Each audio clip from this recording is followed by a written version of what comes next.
All right, and welcome to the TSG Live Talk Show. Today is Wednesday, April 21st, and I'm John, your host, and this is Michelle, your co-host, and we're here today to talk about a few things. We have actually a very interesting show, I think, today, and we're going to be talking, well, we'll do our intro first, and then we're going to be talking to some friends from the Daylight Division of the NMRA's Pacific Coast region. I had to think of how this is constructed. I see you laughing, Michelle. I can't hear you because you're still muted, but I see you laughing at me, and that's okay. Sorry, I was muted. I forgot. Yeah, that's okay. I should make you do the intro next time. I could. No, we don't want me to intro. Oh, no, I do want you to intro so I can laugh at you while I'm muted. So... But anyway, so we're going to talk to the guys from the Daylight Division because we have a virtual convention coming up this Saturday.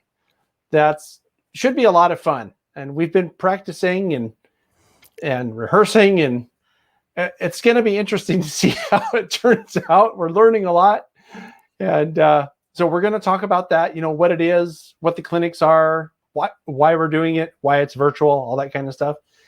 And then after that, we're going to talk to, well, I don't know if he's going to call, but our mutual friend, Alvin, gave me the topic for this discussion that we're going to have afterwards, which is, what do you like about trains? So think about what you like about trains. It sounds like a simple question. You know, when he said this to me, and I know when I called you, Michelle, to see what you thought about it, when he said it to me, I thought it's kind of a goofy question in a way, but I never really thought of it before. And it'll be interesting to see it'll be interesting to see what people have to say about that. I've been thinking about it. Right? Me too. I know look, I made a list. I'll just start with the beginning of my list. So I want you all to take out a piece of paper and some crayons. And no, I'm just kidding. But I did write a pretty big list. Way deeper and vaster than I thought with this question. So it's funny when you think about questions like that and really like sit and think about it, how many things come up, you know, because I thought about it and things that it made me realize something about myself, which is, well, we'll talk about that when we get to it. So yeah, I do want to mention that, and all these rules are down in the description.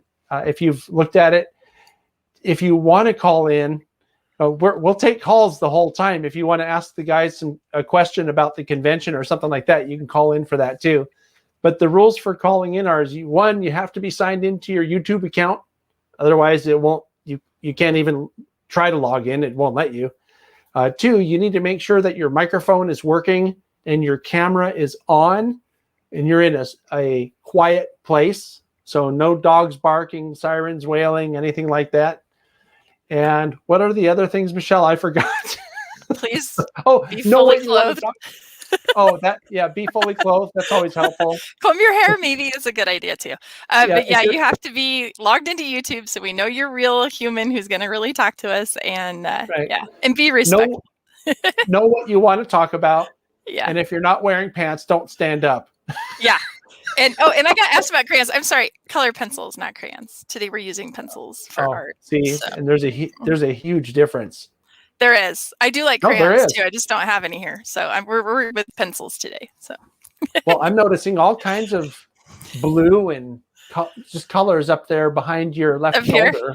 Yeah, those are my markers. That's my art markers, but I organized them and I don't want to pull them out because it took a long time to get that all organized up there. So we're using the pencils out of this giant cup of pencils I have over here that you can't see. But it's my art room. I'm in my basement. This is where I be creative. So I just thought of something else that I should mention, Michelle, because I just glanced over and I saw that there's like 50 some odd comments plus in the chat already in the live audience. And it's like, oh, that's right. Our co-producer is not here yet. She's not here. The top secret producer is not here yet. She's actually having to deal with a cat emergency. and is at the cat emergency vet clinic person Yeah. place. So we're all going to send our good vibes to the kitty and to Sydney, because that's a hard thing. That's a really hard thing. It can be, yeah. I was going to say, reach out and touch the monitor and say a prayer for the kitty. Yeah, and say a prayer for the kitty. Yeah. No, I just, and it is sad because she's not doing well. We've had this cat for 13 or 15 some odd years. So she's getting up there, and that's not good. That's not hard. Good. I just had a hard month. I know. So it's hard. But but without Sydney, you guys in chat, you're going to have to she's not going to be there. Yeah, you're on your own. And I can't multitask. So I'll occasionally glance over and get to see something, but I'm terrible at technology multitasking. I can multitask, but you'll notice when I'm doing it because I'll sound like I'm not paying attention to what you said, Michelle, because I wasn't. I was paying attention to the chat. Yeah. The good news, though, is that we have all of the guests that we want for the segment about the convention. I see them all waiting to come on. Oh, good. Okay. So, and then I need to talk about my convention too after that. I'll forget. Okay. Well, my I have a great idea, since you don't know too much about the convention that we're doing this weekend. Maybe you'll have some good questions for these guys. Questions. Yep. Right? Because I already know most of what's going on, so it's hard for me to ask a question without sounding like I already know the answer. So why don't we bring these guys on? And after that, so I'm going to bring you guys in one by one here. And it's Tom, Bill, and Ed.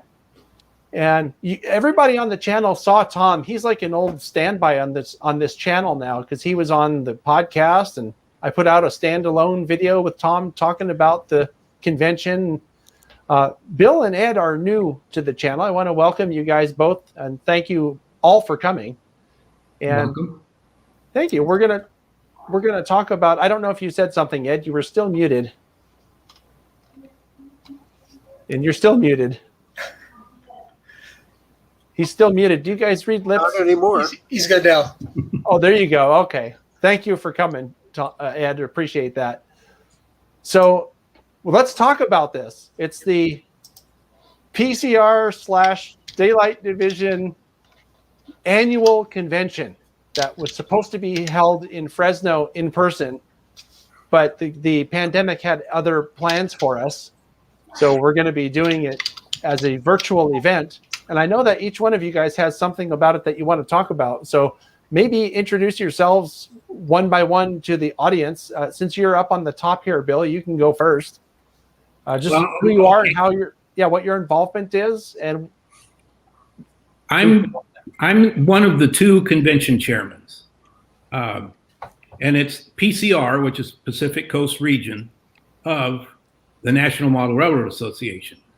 And once a year we have a convention, and it's usually spread around between the various different divisions. This is the Daylight Division, which is pretty much Bakersfield, the coast up to the Bay Area. We don't include the Bay Area, and then up into the Stockton area. So that group of us got together to put together this convention. And I don't know how much of the story you want to know, but originally it was just supposed to be a small convention because there's a national convention going on this summer. And we figured that people would spend their money there rather than come here. So we were just planning for a small little convention to do something and meet the requirements for our contest and membership meetings. And then the national convention got canceled because of COVID. And then right behind us, we decided, well, gee, all our layout people that were going to invite us into their homes, they don't want us in there. The hotel wasn't going to let everybody get together in the banquet room. And so we decided to cancel this one too. And then without knowing what we were getting into, we decided, well, let's see if we can put this on Zoom. And all of a sudden, we've got this big complicated mess that we're hoping. Right. You know what's going to happen now, Bill? It's going to go off without a single hitch, and everybody watching is going to say, that wasn't a complicated mess at all. That was quite good. The only reason it's going to come off at all is everybody involved in this is going to 3 meetings a day on Zoom, trying to make sure we've got this right. Right. As someone who's involved in that process, I was telling Michelle before we went live that it's meeting after meeting and email after email and hundreds of emails, all with conflicting information.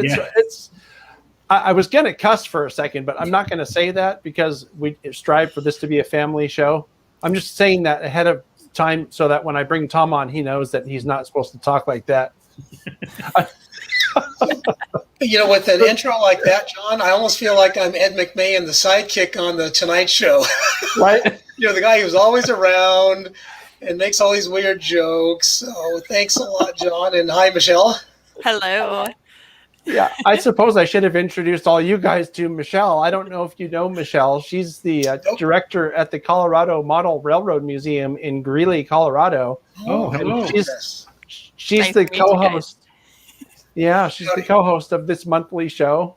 And I helped put on the Rocky Mountain Train Show, and we went virtual, and I understand your pain. And so what I did is I pre-recorded all my stuff and said, here you go, John Gartberg, who runs that show. I'm like, here's my part. I'm good. Oh, my goodness. Hey, Yes, can I throw in a clean joke here? You guys were talking about Johnny Carson and Ed McMahon. A lot of people probably don't have any idea who they are. So then your dog This way to me.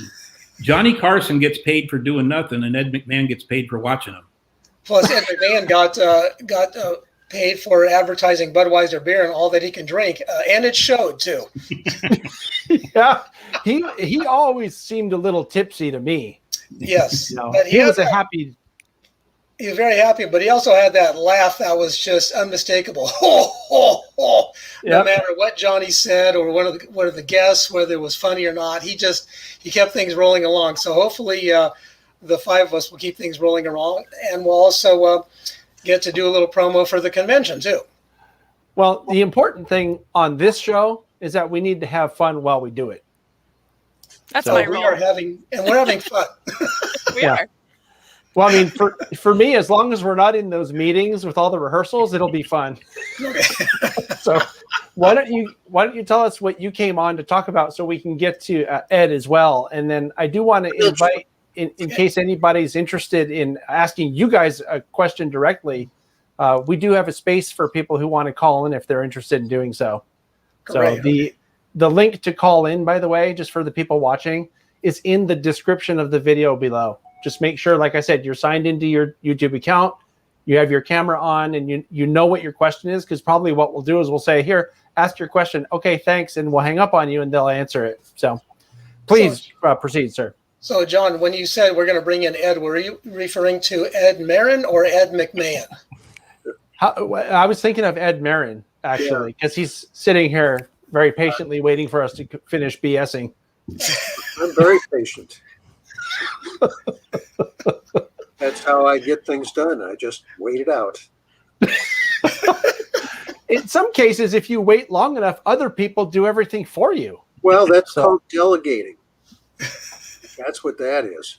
See, as both Bill and I are former presidents of the region, and we know all about the little trick of getting other people to do things. So I don't know which one of us would be better at that. We'd have to try a head-to-head contest to figure it out. But I have a hypothesis about getting things done by asking other people to do it, which is if you make it their idea, they'll do it. Uh-huh. The trick is making it their idea or making them understand it was their idea. Yeah. You must have worked for the railroad. It's what, Tom? You must have worked for the railroad.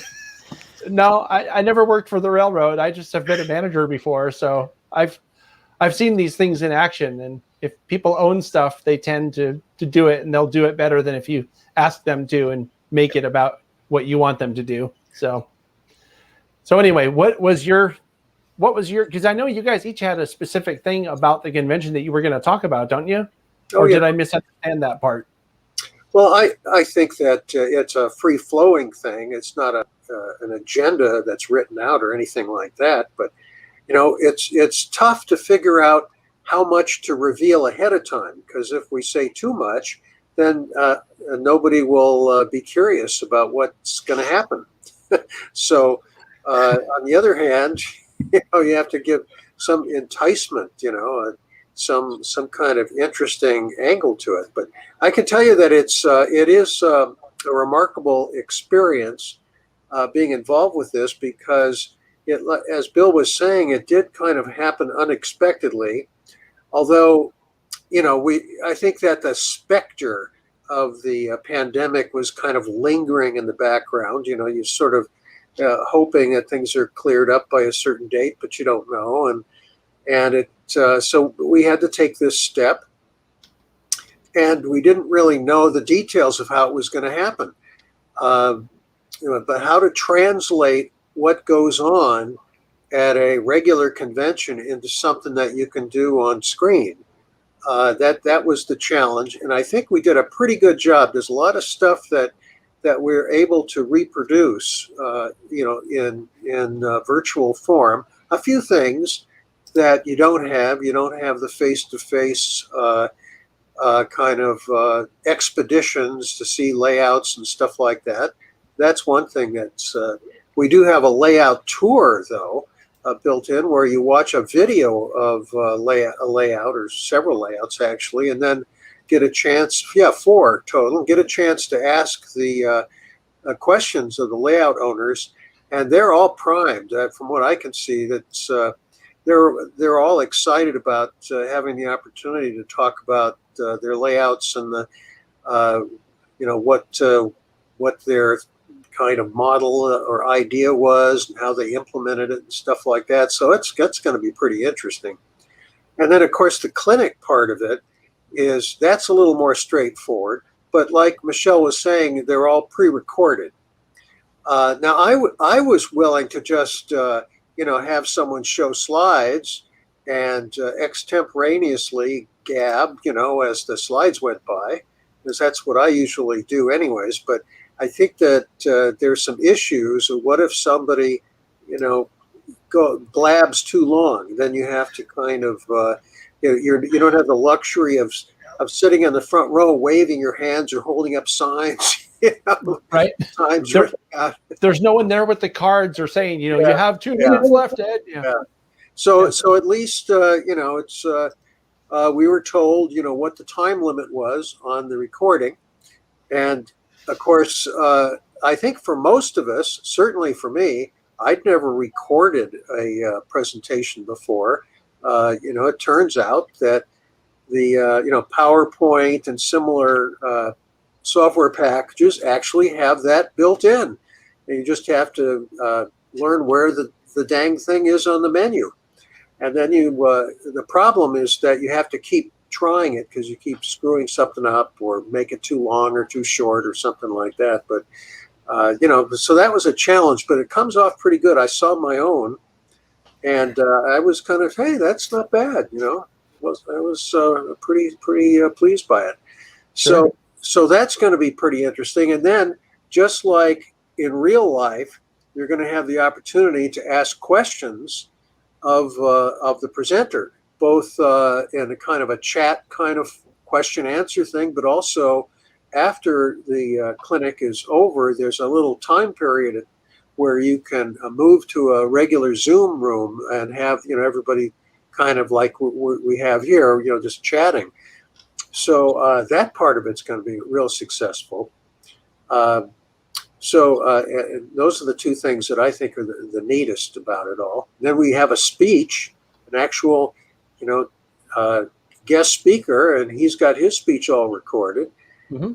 And it looks I've only seen little fragments of it, but it looks pretty dramatic to me. It looks like it's going to be a lot of fun.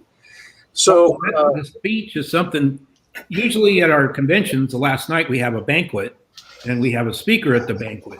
Well, since we're not going to have a banquet, we're just going to have the speaker, and you can provide your own hot dogs or steak or whatever you want. Right. All the elegant food that would be normally served at the banquet. Right. The rubber chicken idea thing, Right. Popcorn, toast, right? No, but I mean, talk about the keynote, though, because I know, Tom, you were involved because we recorded the keynote speaker with the keynote speaker. Yes. Good point. So our keynote speaker is Mike Osborne. He's a professional railroader and has worked for the Southern Pacific and the Union Pacific for 42 years. and he spent all his time on the Los Angeles division and has worked every area of it. So he is a brakeman and conductor.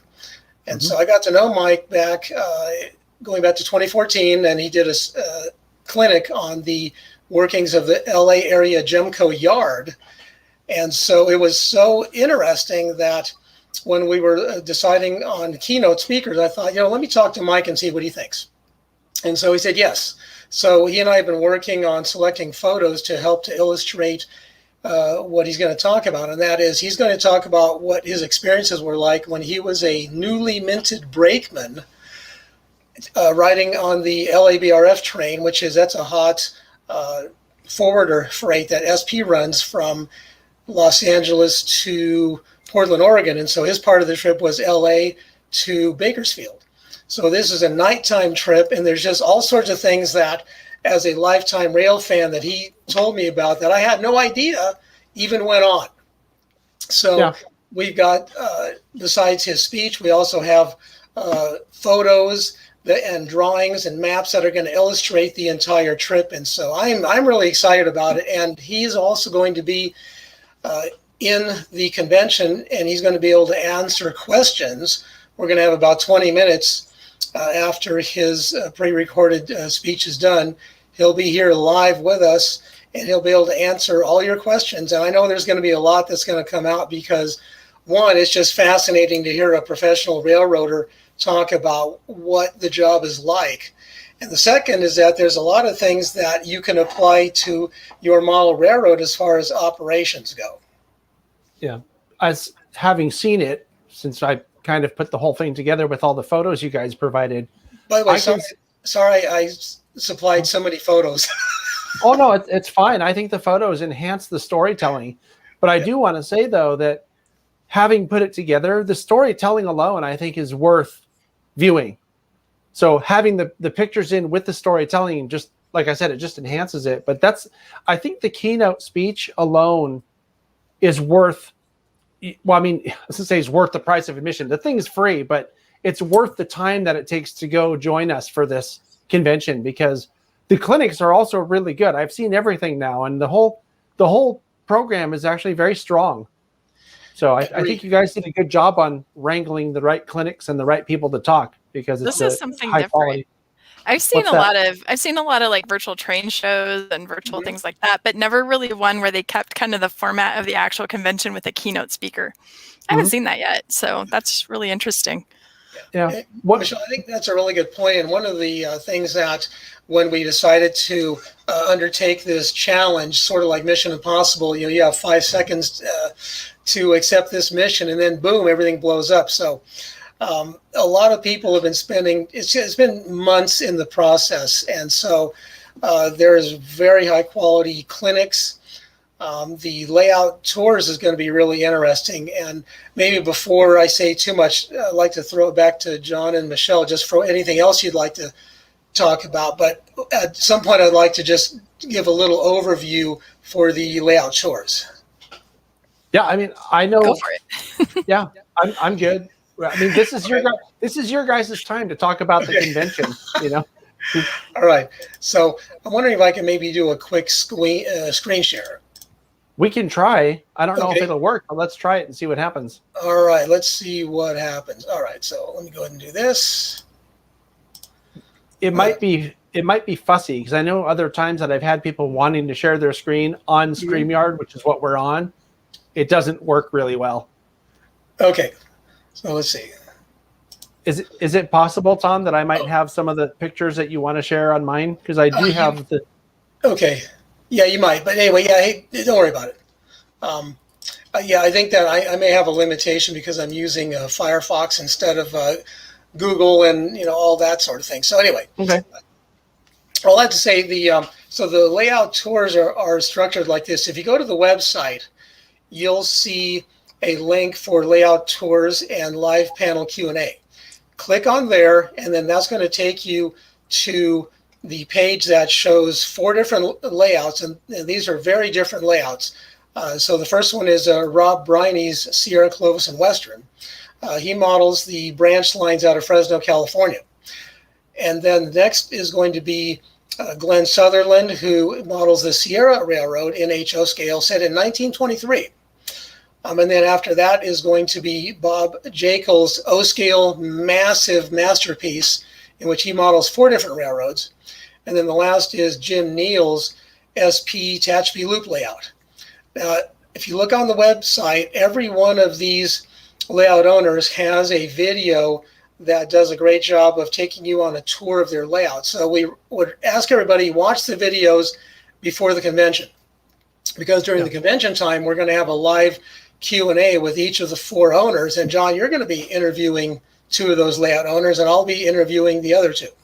Yeah. As a matter of fact, one of those videos is on this channel. It's Glenn Sutherland's Sierra 1923 that you just mentioned. And I don't have a link handy, but if anybody searches on this YouTube channel for Glenn Sutherland or Sierra 1923, you'll find it. And it's a really cool layout. Yeah, he's definitely a master craftsman in modeling. And actually, all these guys are. I've been really, really impressed. And so we're going to, besides interviewing the layout owners, we're also going to be showing photos of various parts of their railroads. And so the neat thing about it is that the convention attendees will be able to ask questions through the Q&A on Zoom. They'll also be able to comment via the chat, and they'll also be able to raise their hands like you would at a real meeting. So one of the goals, as we were kind of alluding to earlier, is that we want to make this convention as close to an in-person event as possible. Mm-hmm. So one of the neat things that is set up is that after every clinic or presenter, you can go over to what's called the main hall. And at a real convention, after a clinic is over, people gather in the hallway, they go into other rooms, and they get to talk with the clinician and talk with other modelers. You'll be able to do exactly the same thing. So it's going to be a great time. It's going to be very unique. And this is sort of a look at the way virtual events are going to be done in the future, which is sort of a fusion of in-person and virtual. Yeah, that's one of the things that I think makes it different, is that we're sort of mimicking as closely as possible, the real thing, being there in person. And the whole idea also, well, part of that equation is also we're doing that sort of to see how we can do the national convention in the summer to do something similar to that. And we're actually learning a lot from this process. So in the end, it's going to make for a better national convention as well. So I want to thank you guys. I mean, I know that a lot of people on the national committee have already thanked you for allowing us to try to run the test with this convention. So it's greatly appreciated. And I think it works, I mean, we all have the same goals of putting on a great show Saturday, and then also putting on a great show in July. So, yeah, very much so. So they're actually using, that is the Nationals tech team. They're using the Sugarpine Centennial kind of as a test platform for going national. And in other words, we're the guinea pigs. Yes. I don't remember signing a consent form for this experiment. Well, the real thing you need to sign is the one that makes it so you can't sue us later. I forget what they call that one. It's a release of liability. Release of liability, or a non-disclosure agreement. There you go. There's not a couple of things you guys said. Michelle said that she hadn't seen a Zoom meeting like this. I don't know that anybody has, but I haven't. There's the idea. Well, also there's the idea that you mentioned that it's free, and I'd like to talk about that for a second. The PCR has kind of been known for putting on some of the best conventions ever, and it ain't bragging if you can do it. We've put on some really, really good conventions, and we've gotten very good at it. And when we canceled this one, and we sent out the notice to everybody that we're going to do it, I just put in a little thing at the end asking people that if they would they donate, if they felt like it, to donate some or all of their registration costs, because we were going to end up with a few $100s in costs and, things that we paid for that we can't get back, plus the money that was going to cost to put on a Zoom convention. And I couldn't believe it. Almost everybody gave us the whole thing. We ended up with a ton of cash on this. And so we decided, well, we've got the money to do it. Let's just get it, do it for free. So anybody in the country that's ever wanted to come to a PCR convention, but it just the money it costs to get here, stay in the hotel, here's a chance to watch one for, absolutely free. All you have to do is go on the website and register, and you'll be able to get in. So. And you might get a door prize. Yes. Yes. We were even discussing that we've got enough money that we can handle the shipping costs on this. And Bill, I was going to say, while we're at it, can you just go through the door prizes? I think that this convention probably has the best door prizes of any regional convention I've ever seen. Oh, well, we've had more spectacular ones. We have given out brass, locomotives and so on. Back in the day when our conventions were big enough that manufacturers actually showed up to them. Mm-hmm. But we've got one of the guys down in Bakersfield is, got a real good connection with a hobby shop there. And we've got some gift certificates from them. I know we've got a whole Dremel set. We've got several books. There are just quite a few things that are just, door prizes that we always pass them out. So we decided to do that, in this convention also. Yeah. So I know the three gift certificate prizes are, I think, pretty generous. So the third prize is $25. Second prize is $50. Third is $100. Yes. And the other is that there's a full Dremel set, which those things are just flat out expensive. And that's just one of the best tools a hobbyist can have. So by registering on the website, you're entered into the drawing, but you don't have to be present at the time that you're giving it away. No, you do have to be present. Okay. Yeah. That was the question. You're going to ask that question. Present online. I think that's a good question, actually. Yeah, very good question. Otherwise, why would someone just sign up and to be like, oh, I guess they'll just let me know. I'm not going to go to this thing, Nope. And we're going to do it. Are you going to say what time you're doing them? We're going to spread it out 3 times during the day. I've got it here. One of them's going to be at 5 o'clock. One of them's going to be at 12 o'clock. And then there's one more after that when we shut down, I think at 9 o'clock. Yes. So there'll be 3 times that it'll be done. And if you're there when they announce your name, and it'll be put up on the screen, all you have to do is send a chat to the guy that's in charge of it, Doug, and as long as he gets a chat from him, you'll get your door prize. If you look on the convention website schedule, it'll tell you exactly when the drawings are held. Yeah. Yes. Okay. The good news, though, for people, though, is that you'll want to be there before the drawings because, like I said, the content is actually very good. The clinic content. Yeah. You guys were mentioning the layout tours. The first one's going to be done at the end of that part of the show. Mm-hmm. The second one's going to be done right after Ed Marin's clinic on. See, this he's going to do a clinic on how to take your iPhone and take a picture of your layout so everything is in focus from near to far. Yeah, that's a pretty good description. I just thought of something, guys. We were talking about Ed McMahon. We could have Ed, but call him Ed McMarin, and then he can just laugh. He can just laugh every time you say something. Like that? Right? Oh my goodness. You'll have to put on about 80 pounds though, Ed, to look like Ed McMahon. I don't think he was that heavy all along, was he? Or I don't know. He got bigger and bigger. Yeah. I know that his suit got bigger and bigger. I assume that he did too underneath it. Toward the end, he was a pretty big guy. Too many Budweiser commercials. Right? Oh, man. So, but yeah, I do think, though, that it's going to be a really fun event. And we have a question. Someone's asking, we are talking California time, also known as Pacific time zone. Yes. Pacific Standard or whatever we're in. Is this daylight saving? Daylight right now. Yeah. Yes. Okay. Oh, look at this. Somebody just registered. Cool. Yeah.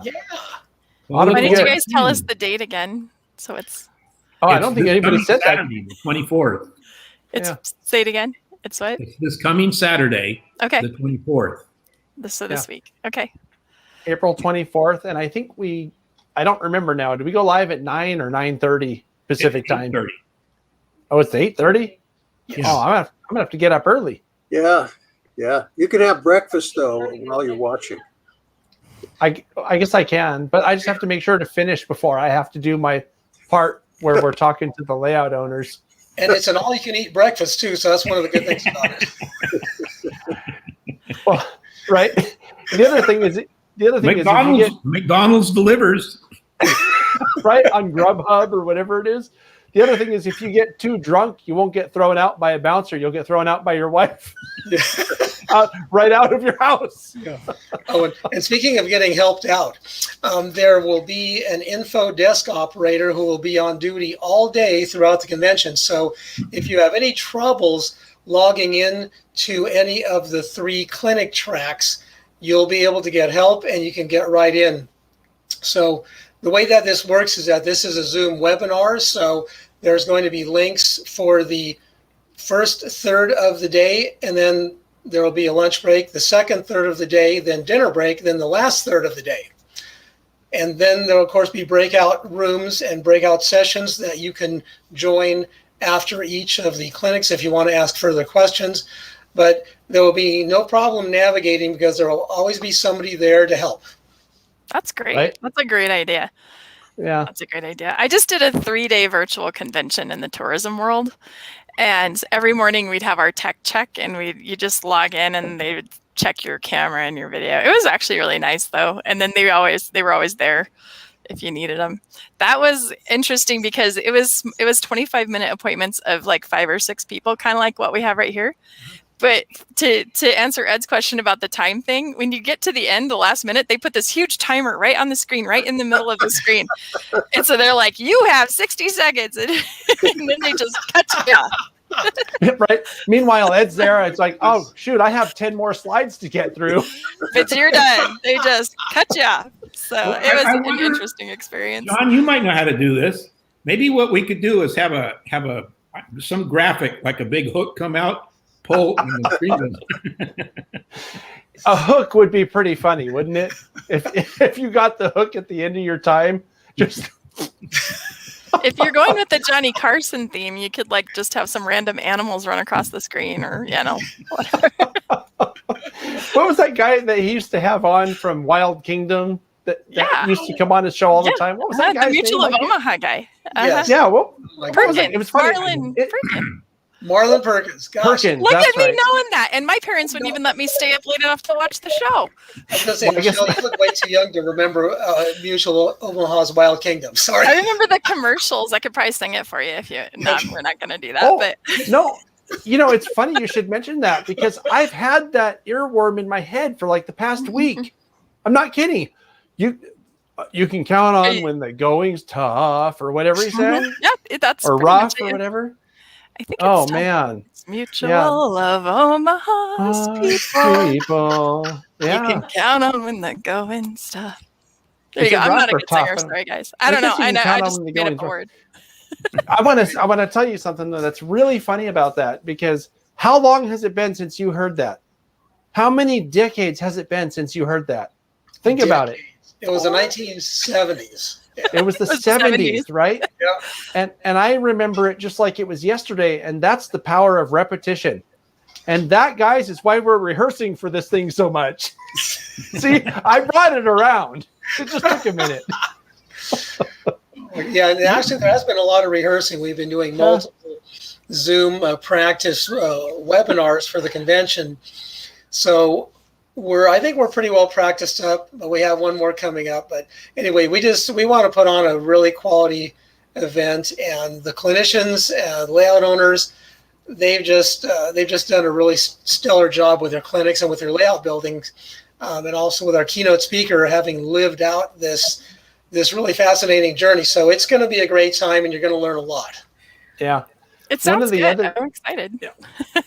One of the other really cool presentations, I thought, because I like history stuff and historical stuff, the Yosemite Mountain Sugarpine Railroad, which is a tourist railroad that you can go to now. And they have 2 shays, the number 10 and the number 15. It's one of the places that's on my short lists of places to go and document for this channel. Their general manager, his name is Scott McGee. He does a really great presentation about the history of the the Madera Sugarpine Lumber Company. It's a cool presentation. The Yosemite Mountain Sugarpine Railroad that I just mentioned a second ago still runs on actual right-of-way from the original lumber company. So it's pretty cool. And he goes through the whole history of that company and how it got to where it is today. It's a very good presentation. Well, see, that's one of the things about what we were going to do with the convention. Every time we bring one to Fresno, we always go up there. Last time we took 2 busloads full of people, and he fires up the shays for us because usually at that time of year, they're not always open. And we go up and go for, it's a we start out with dinner, you go on the train, they play music down at the bottom, come back up, somebody stops the train and robs it, they put on a whole show for this. And so we went to him and saw, do you have anything that you could do for the convention? And he came up with this presentation. And so that's the virtual part of going to Yosemite Mountain Sugarpine. Very cool. So anyway, is there anything else that you guys want to talk about the convention? I know that there's more that we could say, but like Ed was saying, you don't want to give away too much. I see you're raising that was very polite of you, Tommy. You're supposed to just yell at me. John, wake Hi. up. Okay, hi. Hey, there's just a quick note on registration. This question has been asked previously, and to register for this convention, you do not need to be an NMRA member. You don't have to be a PCR That's a good member. question. Yeah. You don't Right, have to good be a point. member of the NMRA, the NSA, the FBI, CIA, MOUSE. So just register online. But remember, in order to be a part of the convention, you have to register. And then for the great door prizes, you need to be online when the drawings are held. And we can't say it enough. It's free. Oh, yeah, It's free? Did you say it's free? We had that whole stick going the other day. How free is it? It is free. It is absolutely free.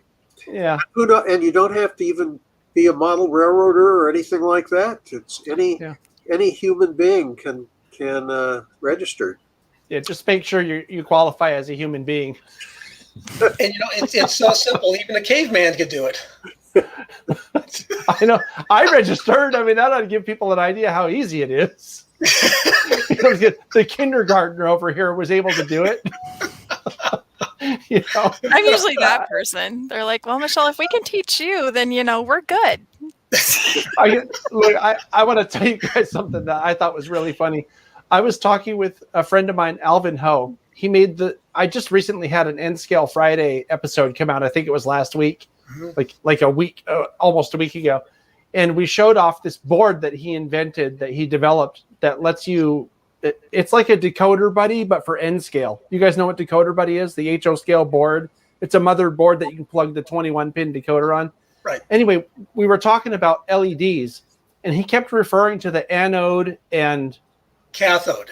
And I said, okay, now you got to dumb this down for me, because when I look at the LED, because you can see which side is which if you look inside the LED. One of them is bigger and the other one is smaller. Right. And he was kept referring to one of them as what it is. I think it was the anode. I think it's the negative one, right? The anode is positive.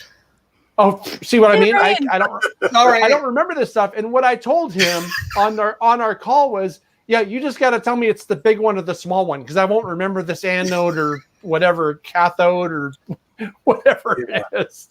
It's tough. Yeah.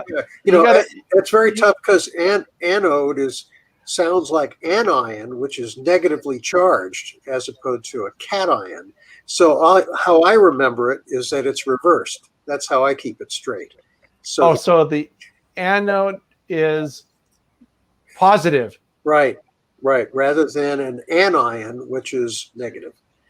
See, even that's counterintuitive to me, because it's the opposite. That was drilled into me for years. So anions, cations, and Could be worse. When I was in Air Force radar school and going through electronics fundamentals, one of the students called it the catheter and the anoid.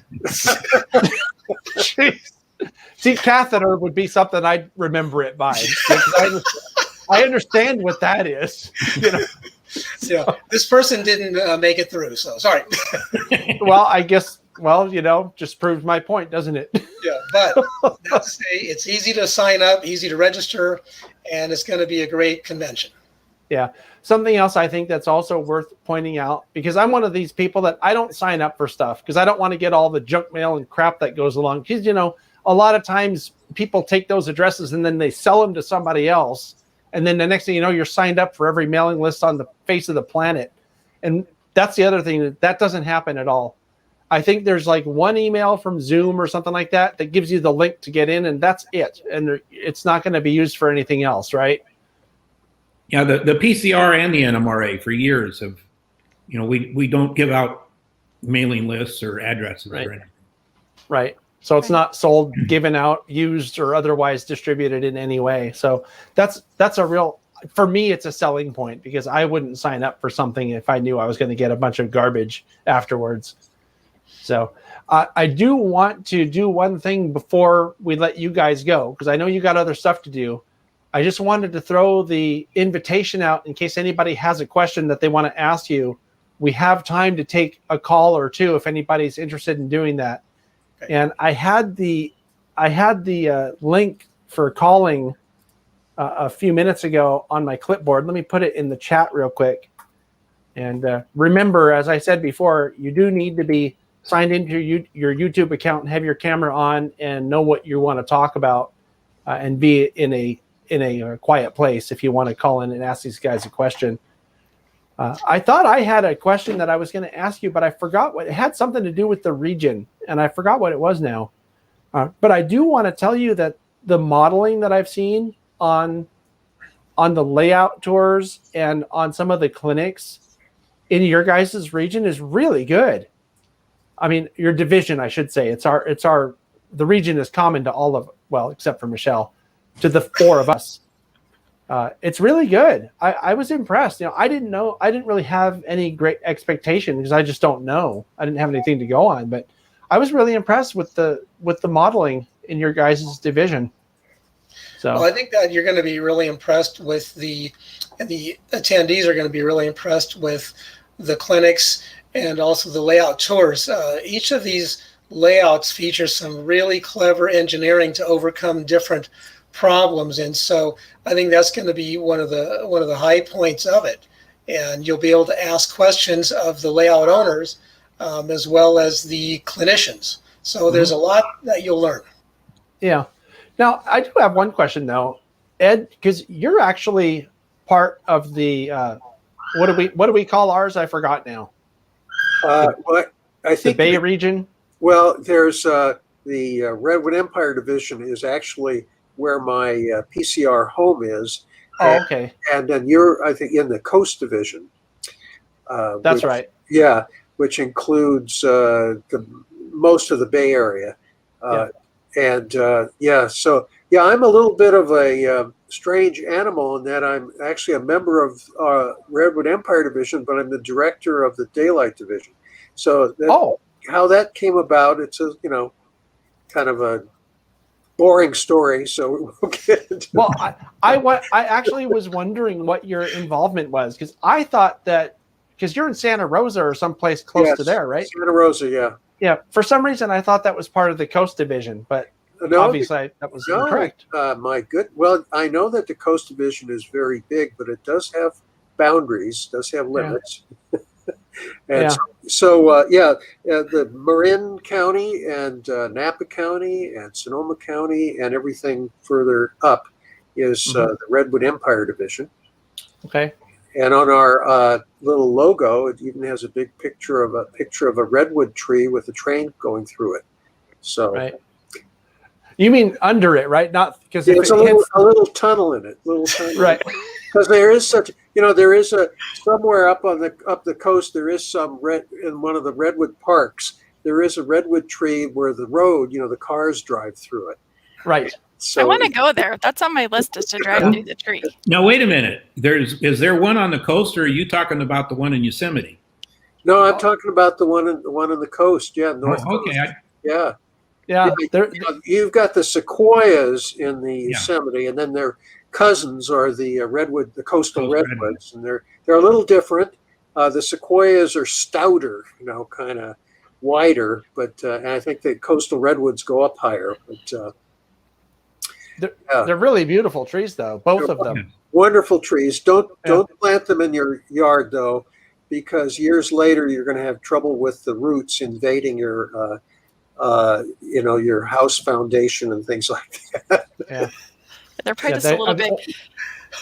So Well, one you thing I've mentioned learned that, from but- all these conventions and stuff, I have to tell you guys, you've taught me a lot of geography. I've been a guest speaker on a lot of NMRA regional virtual conventions this year, or not conventions, just meetings. And I have to look them up because I'm like, and where's this division? And I've learned, I had to look California up not too long ago, so I actually kind of have a clue what you guys are talking about. Within the Michelle, state. has anybody asked you about doing a clinic for the national convention in July? No, but that's Oh. okay. Oh, well, I mean, I guess if Y'all you are don't want tired of to, seeing me. I don't know. because I was guess. going to say, guys, we might have some fresh fodder for Bruce if we can get Michelle to agree to do it. Well, there's supposed to be 80 clinic slots for the NMRA Nationals in July. So, Michelle, Yeah. I'm sure you would be able to put together a good I did clinic. 3 clinics at the real convention in 2019. I did 3 different clinics at the NMRA National. Well, you can do 3 more. I mean, not to add to your schedule or anything. Poor John and Sydney came to, I think, all of them. I feel bad for him, but We did. They were really boring. They were awful. they were really bad. I'm kidding, of course. I mean, I thought Well- it was very interesting learning about how to take a museum and turn it into a destination. I mean, that's pretty cool. It's like, how do you take an existing layout and turn it into a nonprofit and a public place? So that's what my big clinic was about. Yeah. Hey, And we didn't know about video. I'm going to cut in here for a second. We actually have someone calling in with a question. So is it all right with you guys if I bring them on real quick? Sure. Okay. This is Dave. Hi, Dave. What is your question for our group here? Hi, John. Hi, Michelle. So Hi. I'm part of the Midwest division of the NMRA. And Oh, as welcome. we know, the NMRA has gotten rid of make and take. So what are people doing as alternatives to get the youth involved in the hobby? Yeah. You mean so the division themselves, or? NMRA. NMRA. So let me I think I can tackle this question for you, Dave. And he's talking mainly about in-person conventions, not your virtual convention. Because you can't do a make and take virtually unless you pre-send out the supplies people need or something like that. You could probably make it happen. But in person, you can't do youth clinics with NMRA with their policy. So Right. I was going to explain to Dave how we've done it. So we have a train show coming up in Cheyenne in May, the 15th and 16th, I think it is, whatever the Saturday and Sunday are. And we're doing youth programming there. That is an NMRA club, but the train show is a public train show. It's not an NMRA train show. So we can have youth activities there because it is insured a different way. And also we carry our own insurance as a museum. So we can insure our youth programs wherever we take them. Does that make sense? So even if we did something at an NMRA thing, it would be insured and liability insurance under the Colorado Model Railroad Museum. Now, the COVID question with all of that, we've tackled this way. So we're taking Lego Train. We have an LGB sponsored we call it our creation station. And we have a little station we take, and we have our LGB train with Lego decks on each of the cars. And so each kid will get a tray with some Legos and one car deck, and they can build whatever they want on it. We will run it, and then when we take it off, I have to go and clean it. So I have to Clorox all of that before it goes back out to another child. And Right. we're also taking boxcar racing, which will be the same way. The kids will go to the clean boxcar table, pick up the car they want, only touch that car. We'll race them down our track. The kids will pick up their car and put it over on the dirty table where it will get cleaned to go back. So that's how we've dealt with COVID. And that's how we have youth programs at train shows for us. So the National Train Show, I'm not sure. They'll have youth programs there because that's not the NMRA convention. It's separate. It's a different entity insured separately. So right. The in the National future, Train Show is a separate thing. Yeah. Did that answer your question, Dave? Well, I mean, because like for us in November, we have what do we have? We have Train Fest that is being run this year, and so it will be in person. It will not be virtual. And because of this reason, I don't know what they're going to be doing as an alternative to this, because that's how, I mean, that's how we got the kids involved. They could actually take something home with them. I think you could still do a make and take as long as the kid touches it and they take it home. It's up to the individual train show probably and what their insurance covers and what their, so it's going to be case by case, I'm sure. And then the COVID factor you have to put into everything. So Dave, I'm not sure there's a definitive answer to your question. Okay. Across the board. I'm just wondering if anybody has come up with some sort of alternative to get them involved. Right. What were you going to say, Bill? In the past, of course, we had a guy here that was a model railroader that was involved enough in it that got it worked out. But for several years, he brought the Boy Scouts to our convention, and they had a program laid out over 2 days where at the end they got the model railroad merit badge. And that seemed to be pretty popular while we were doing it. But he moved away from our area, and we haven't run into anybody else willing to put that together.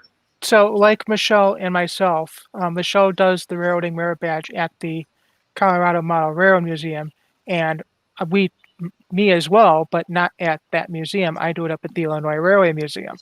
So we actually do that every single year. And this year we are bringing it back because last year we didn't have it because of COVID. Yeah. All right. I'm seeing in chat, some people are saying they do have make and takes even for a virtual convention. And you can totally do that if you pre-plan your packing. I mean, that's basically what our youth program was all last year is we made science kits and sent them out to people.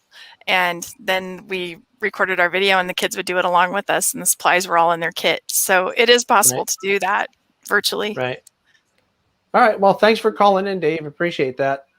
I thought he was going to have a question that was more relevant to the topic of this Saturday's convention. So we're not getting a lot of other comments, but I do have one last question that I'm just for my own curiosity of you guys. Is there something that you do in your division to encourage youth in the hobby? Anything specific? Other than the Boy Scout thing, no, that I know of. Yeah.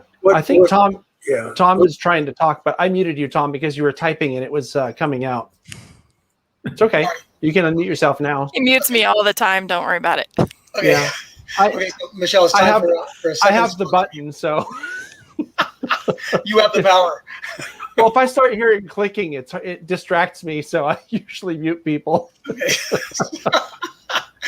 Sorry about that. So, okay.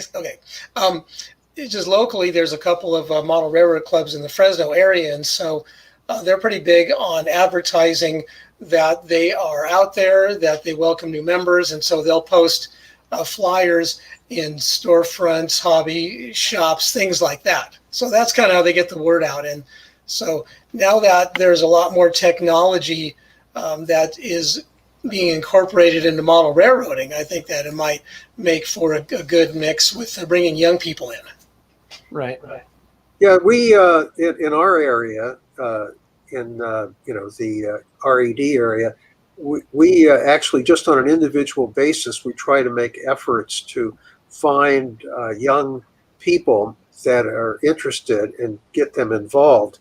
There's a modular club in the Santa Rosa area that has a number of young people that are encouraged to build their own modules. I belong to an operations round robin called the Highballers, and we kind of encouraged younger people to attend operating sessions, and a few of them stuck and are kind of start to get a few years later they're starting to build their own layouts. So it takes a lot of effort, though, a lot of effort. You can't just kind of sit and passively and assume that a young generation of model railroaders is going to appear out of nowhere and kind of move on in. So yeah, there's some definite barriers for kids, and one of those is just knowing it's there. And then the accessibility of items for them is hard. There's a lot of there's another barrier right here. Yeah, and the phone. well, they do things differently. The activities that they enjoy might not be the same that we're used to, and so you have to find out what that is. And if you can get a few involved, that can kind of explain or set things up because they know what appeals to their colleagues. Which part of it, yeah. We've been working with a lot of public school kids, and so then we get all the kids, of all different kinds and interests, and it's been really fun to see what they're interested in, and all of them are interested in something. Very seldom is there a kid who's not into something in modeling. So I tell you, every time a kid comes into my layout or for some reason tagging along with their family or whatever, and they see the trains, man, you can't get them out of here. Mm-hmm. So there's something about it that has inherent appeal. Trains are cool. Yeah, they are. Just saying. That's kind of tonight's topic, actually. If you're all familiar with the John Allen time saver contest thing, switching puzzle. The switching puzzle. Yeah. We've taken those to schools, and you can't get them away from that. Now, they may not ever come to see something that you're telling them about, but you set that thing up and put a few cars on it, and they'll just play that all day long. Mm-hmm. Yeah. Something I was mentioning with respect to kids and smartphones. So here is this is called a Y throttle. This is a application to be able to control model trains on your smartphone. So kids they already have these things in their hands. So why not use it to run a model railroad? So we built a small T-track layout where kids can, because we've done a lot of T-track with kids, and we have 45 kids signed up for T-track this summer, and we're using that throttle, and we have iPads at the museum that we use with it. Is it We throttle or Y throttle? Why? Like okay, Wi-Fi. so been kind of saying it wrong, maybe. Have you been saying We throttle? I think maybe that's what they told me. All right, now I know.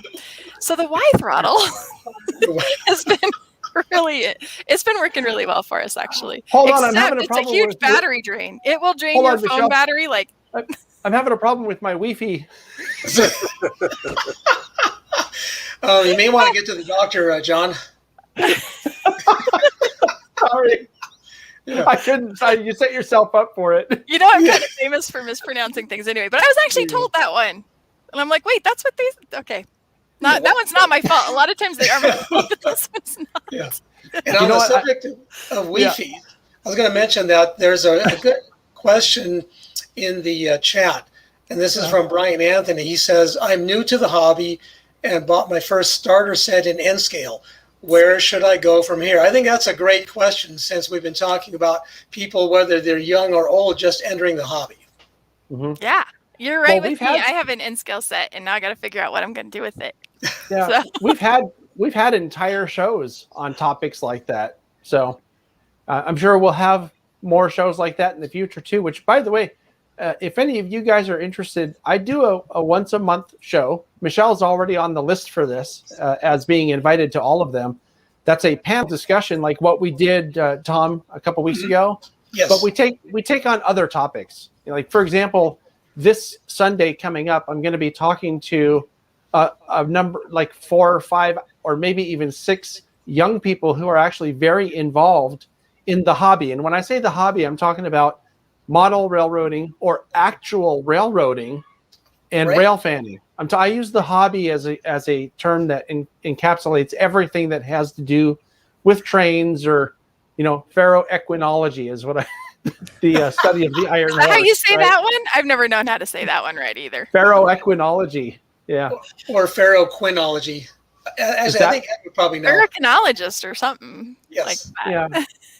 Well, anyway, so we're going to be talking about that, but we cover other topics, like I've had panel discussions on JMRI or on, incorporating technology into model railroading or layout design. That was a really good one with Byron Henderson, which I know you guys all know Yes. Byron Henderson. So if you guys, and all of you, three of you guys are interested in being added to the invite list, basically it goes out, every couple of months, and then you can go look at a page that tells you what the topics are going to be, and you can just sign up for the one that you want to be on. And I'd love to have any of you guys on a panel discussion in the future if you're interested in that. Sure, sign us up. Yeah. Yeah. You interested too, Ed? You think would that be something you? Sure. Okay. Yeah. I'll add all three of you guys to my list. With that, I have someone else that's waiting to come on, but I don't know if he has a question about the convention. So the person who's waiting there, do you have a question? If you have a question about the convention, shake your head very emphatically yes. And he gets all over the place. Let me bring him on real quick, and after that, we'll let you guys go. Because, like I said, I know you have things to do. If this question is not about the convention, I apologize in advance. Well, hello, Rod. Hey, Rod. G'day, guys. How are you? What's your question about the convention? Well, not so much a question, just more of a comment. Oh, okay. And being in those. Australia, I'm looking forward to the fact that you're doing it virtually. Gives me an opportunity to attend where otherwise I wouldn't be able to. So, although you're missing out on the people actually being there and present, perhaps your audience is going to be a much wider one than it normally would be as well, making it more accessible to more people. It already is. Yep.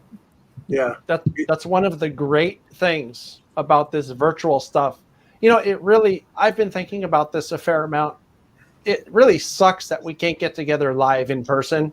Yeah. But at the same time, there are clear advantages like what you just brought up, Rod. So that's a really good point, and something that I've been really sensitive to that over the past few years because of the reach of this YouTube channel. I mean, there are viewers really all over the world. If I go into my what do they call it? The metrics or analytics in the YouTube channel, they provide information about where the viewers are, and they are all over the world. I think the future may be that we don't just go back to the in-person meetings, but we go back to a combination.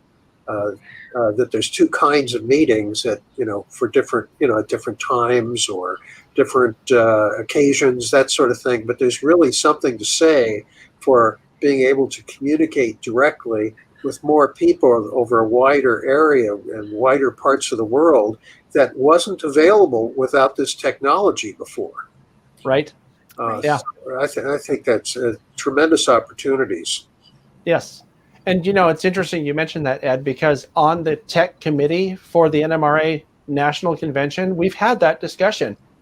And I think everybody's in agreement that it'll be something that we seek to implement, both virtual and in-person events, because of the power of this virtual thing.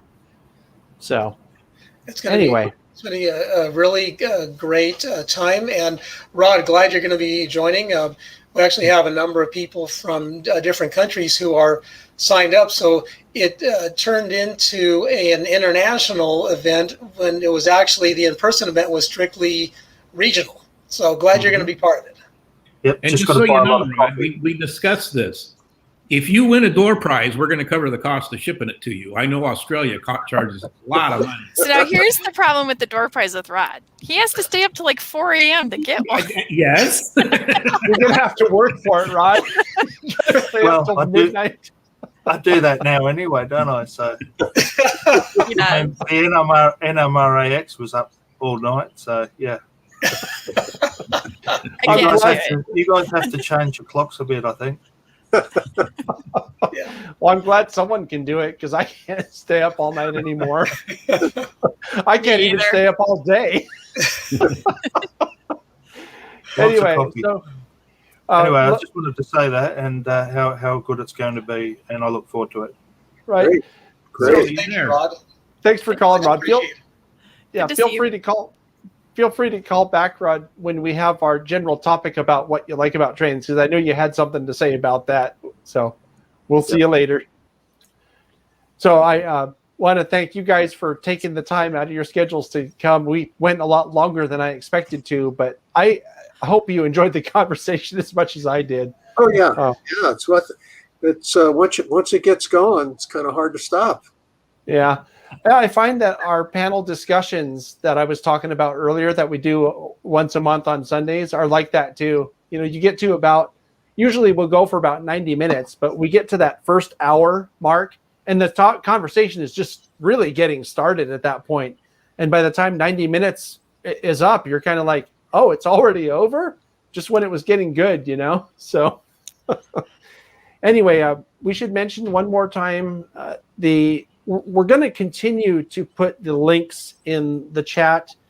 I thought that when I created the video, I put the links in the description of the video as well, but I may not have had them at that time. So before, or I should say after this session, I'll go back into the video and make sure that the links are available in the description of the video. And we'll continue to. I don't see the website on there. I'm looking. I have it on here. Yeah, I So must have you not. need to go put it in. I must have not had it because I create these events, you know, sometimes months in advance, and I may have not had that information yet. So we'll continue to plug that. And just for everybody, one more time, it's April 24th, which is this Saturday. And again, what time are we starting, guys? 8:30? 8:30 a.m. Pacific time. Pacific time, yes. 8:30 Pacific time, all the way through 10 p.m., right? And to be more specific, Pacific 9:30. Yeah, Pacific Daylight Time. Yeah, true. We just changed all that, didn't we? Oh boy. I hope I make it on time. I've got you in my contact, so you will definitely be contacted there, John. Yeah, I think my phone is telling you the right time, right? Is it 5:12 right now? It is. Right. Okay, so as long as I set the alarm on my phone, I'll be good. No worries. Well, thank you, All John right. and Michelle, for having us on the show. Really appreciate it. It sounds like it's Thank going to be a you great very much. convention. Thanks for sharing it. Yeah. Yeah, thank you much, guys. So, Bill, I'm going to make you go away now. Thank you much for your time, and I'll see you tomorrow night, actually. Tomorrow. Yeah. Tomorrow. Thank you. Absolutely. Yes. All right. Good night. And Tom, I guess you're next since you're the next person on the Brady Bunch squares here. Thank you for your time. I'll see you tomorrow. Okay, see ya. Yep. See ya. Okay. Ed, Yep. thank you much for your time. We'll see you soon. Yeah. Bye-bye. Bye-bye. All right.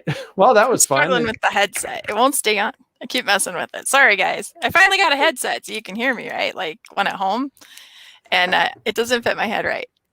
What if you had one of these? Would that work? Yeah, we could clip that to my hair maybe and like Clamp one on each side, and it would look like you had an antenna or something. I do hear better though. I like it. So far, so good. Yeah. Yeah, I'm having a good time with these little earbuds too. I got some. They match my shirt. I don't know if you can tell. I know you would appreciate this, Michelle, but they actually match. Hey, I Yeah. like that. I'm wearing my TSG shirt. Got my crew shirt. I saw on that. today. No, I saw that. Well, I was supposed to talk with George Bogatuk, who, by the way, says hi, Michelle. Oh, okay. He wanted me to say hi to you from him. I like but, George. He's such a cool guy. Right? I was supposed to talk to him today, so I wore my purple because we were going to do the soundtracks. Mhm. Yeah, and if you look at my background, it's my purple film strips. But then he had to be in a meeting, so I guess I'll have to record with him tomorrow. And wear the purple again. Don't get your shirt dirty. Yeah, I don't know. I mean, it's already getting pretty. No, but seriously, we need to shift gears and get on to our main topic. Yeah, we do. So, yeah. So why don't we? You know what? Before we change topics, though, I really wanted to just do like one thing for the convention that I'm working on. Can I do like one little media plug? The O-Scale National Convention is coming to Denver, June 17th through 20th, and so you can actually come. It's really. The trip is expensive, but the convention is not. It's only $45. Colorado, under our current COVID, even the step back COVID, we were able to actually in-person host it. We have a 5-star hotel, COVID rated, that we're working with. And we have some stuff we have a lot of safety stuff really worked into it, a lot of outdoor things, like when you come to the Greeley Museum. We have a kind of an outdoor event happening, and so it is going to happen. It really, as far as we know, it will happen. And so I hope to see you guys in June if you're an O-scaler. Now everybody's like, I'm not an O-scaler, but you know what? Any railroad convention is cool. So there you go. You can come anyway. I am doing a tour afterwards. You know, I love tourism, and I love taking people on tours. And if you follow my Facebook, you know, I love to post about all the traveling and things like that and riding trains. And so I actually have put together, I can't ever get this in the screen, Colorado Rails with Michelle. And it is a week-long motor coach tour. And so I think it's going to be really fun. You can check it out on my Facebook page or the oscalenational.com. So it's cool to see all these conventions happening either virtually or in person. So I'm glad to see nobody just threw up their hands and went, forget it. So yeah. Sounds good. I'm excited though. And you know, Michelle, I've been watching your Facebook page, and I know that you're doing this tour thing, and I really want to, I can't afford to go, but I really want to go. And I was thinking that plugging that is a good thing, because I know from being there whenever that was, a year and a half ago, and it wasn't an official tour, but you showed us stuff that was obscure. You know, I didn't know, like we went to meet Mike Panel. I wasn't expecting that. I didn't even know who he was. Yeah. We got to meet traveling with me is like.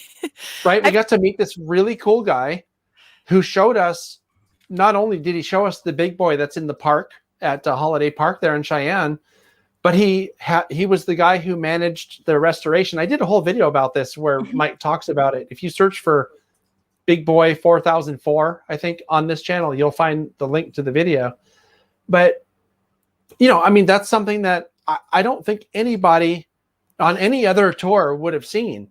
So, you know, stuff like that. I do. And a lot of that is in this rail tour around the whole state. And I have a lot of really awesome friends that are coming together on this tour. So we're doing a lot of things you can't just do. And we're going to Pueblo. And I know nobody goes to Pueblo to Railfan. They have the most beautiful depot, and they have a railroad museum there. And they're going to get their equipment out, and we're going to do some fun stuff. There's probably going to be cab rides and caboose rides and all sorts of things that you can't just go and do. If you're familiar with the Rio Grande, the Denver and Rio Grande Western, and you like a K36 locomotive, the author of the K36 book, Jerry Day, lives in Durango, and he's going to come out and meet our group and talk about his book and go with us on our tour of the Durango and Silverton. So you'll get to meet Jerry, and you know, it's just a whole lot of things. We're going to go to Ridgeway, and you'll get a goose ride. Remember when we rode in the goose in Golden? Oh, yeah. I've set that up in Ridgeway. That's the one that you hardly ever get to ride, so there's just a whole lot of, I mean, obviously we're going to ride all the big trains. We're going to do a whole lot of interesting small things.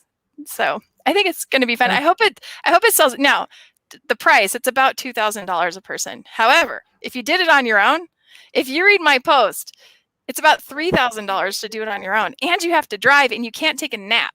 Naps are important, especially at altitude. So if you're coming from the East Coast, you need to go on my bus tour because you can nap in between the train rides. And so I point out these important travel features. Yeah, no, I think that's good. And I think that's actually a good point, because, you know, usually when we go do stuff, guess who drives? You, yeah. And this way we just get to chat and talk and take a nap if you want and eat snacks and just have a good time. And we don't have to worry about getting lost, you know, and Colorado is a big state. People don't often realize you have to have a 7-day tour to get around our state and ride the trains. And we're riding a train every day. This tour is like, we're moving, people. We're going. So I'll be your guide saying, all right, we're on to the next thing. No, I'm just kidding. I'm not like that. Well, yeah, I kind of am. But we're going to have a lot of fun. It is sort of high energy, but it's also just that's what part of what makes it fun, you know? Yeah. And actually, you know, this is like a never-ending stream of plugs for videos on the channel, but I want to mention that episode of Chasing Trains that we did when Alvin was out. That I don't know if your tour is going to be like that. Oh, you know, but if I'm in the car, if I'm in the bus, that's how we're rolling. If it's anything like that, that So alone we will won't be get worth lost. it because yeah, we had a lot of fun. So So I know it's expensive, and hopefully, if this does go well, and this is a hard year to sell a tour because a lot of people just can't travel right now and stuff. But right. I'll probably do it again in the future. The company that I'm working with is they're friends of mine that bring a lot of tours to me, so I will probably try to run it again in the future. So if you don't make it this year, maybe next year or the one after, we'll run it again. So, but yeah, No, thanks for letting me plug my tour. No, it sounds good to me. Thanks for letting me plug that I can't afford it. I know it's expensive. So Yeah. So anyway, we should probably talk about our main topic. You know, yes, it's funny, Michelle, because when I created the thumbnail and all that stuff, and I used your picture, by the way. I don't know if you noticed, but the thumbnail for this show is your picture. You used my picture? Not a picture of you, but the picture you took. Yeah. Oh, the one I took? Oh, I didn't notice. Thank you. It was a picture you took of some UP train that was going by the museum, I think. Oh, the one you helped me fix? Because I'm like, well, it could be better. And you're like, did all your like Photoshop stuff. And, No, you did that. It? No, that was the picture you took. It was just like that. It was it was in competition with John Crisanti. Oh, yeah. Anyway. That's one of the things I like about trains is I like all the photographers. I better write that one down. That wasn't on my list, but it is on my list. Well, you said you like all the real foamers. Photographers. Yeah. Yeah, you said like the foamers. Yeah, but there's different kinds of foamers. There are actually different kinds. Oh, well, that sounds like a topic all on its own. It's a whole nother topic, I'm sure. Yeah. So here, how about this? Let's throw the topic out. Put up your paper so everybody can see what it is. Okay. My friend Alvin. Oh, it's hard because your signal is weak or something. Yeah, it's all grainy right now. My Wi-Fi? Your Wi-Fi is giving you some trouble. I'm sorry. It's so the question is, what do you like about trains? Yeah, what do you like about trains? And it sounds kind of silly, I think, but when you really think about it, what do you like about trains? There are a lot of things to like about trains. There's a lot of things that people don't like about trains, and a lot of those things are the same things that other people like about trains. So, like why we have quiet zones and how I love the horns, right? But some people don't, so we get a quiet zone. Yeah. Right. So I thought about this, and we are going to throw it out. As a matter of fact, we have our first caller. He's going to seem really familiar in a good way because he kind of reminds me of Santa Claus, but actually you saw him a few minutes ago. Rod? Hi, Rod. What do you like? What do you like about trains, Rod? Well, I've always had an interest in trains, but when I started to get interested in the Delaware and Hudson and research it, I just fell in love with everything about them because there's the history of the railroad. Then there's the trains themselves and what they did and where they went, what they carried. So there's a lot of different aspects that really I got interested in, and that's why I enjoy the hobby so much. Just doing more and more research, and even now I'm still learning a lot of things. Although the Delaware and Hudson doesn't exist anymore, there's still a lot of information out there, and there are new books being brought out, and there's a couple in the works at the moment, and one's more along the line of interviewing people that used to work on the railroad and their stories and anecdotes and things like that. So I'm looking forward to reading those. So for me, it's all various aspects, not just one thing. It's the railroad as a whole. Do you like the colors of the D&H? I do like the colors as well, yes. I do too. And the scenery that it went through, the beautiful lakes and rivers. It was very lush green.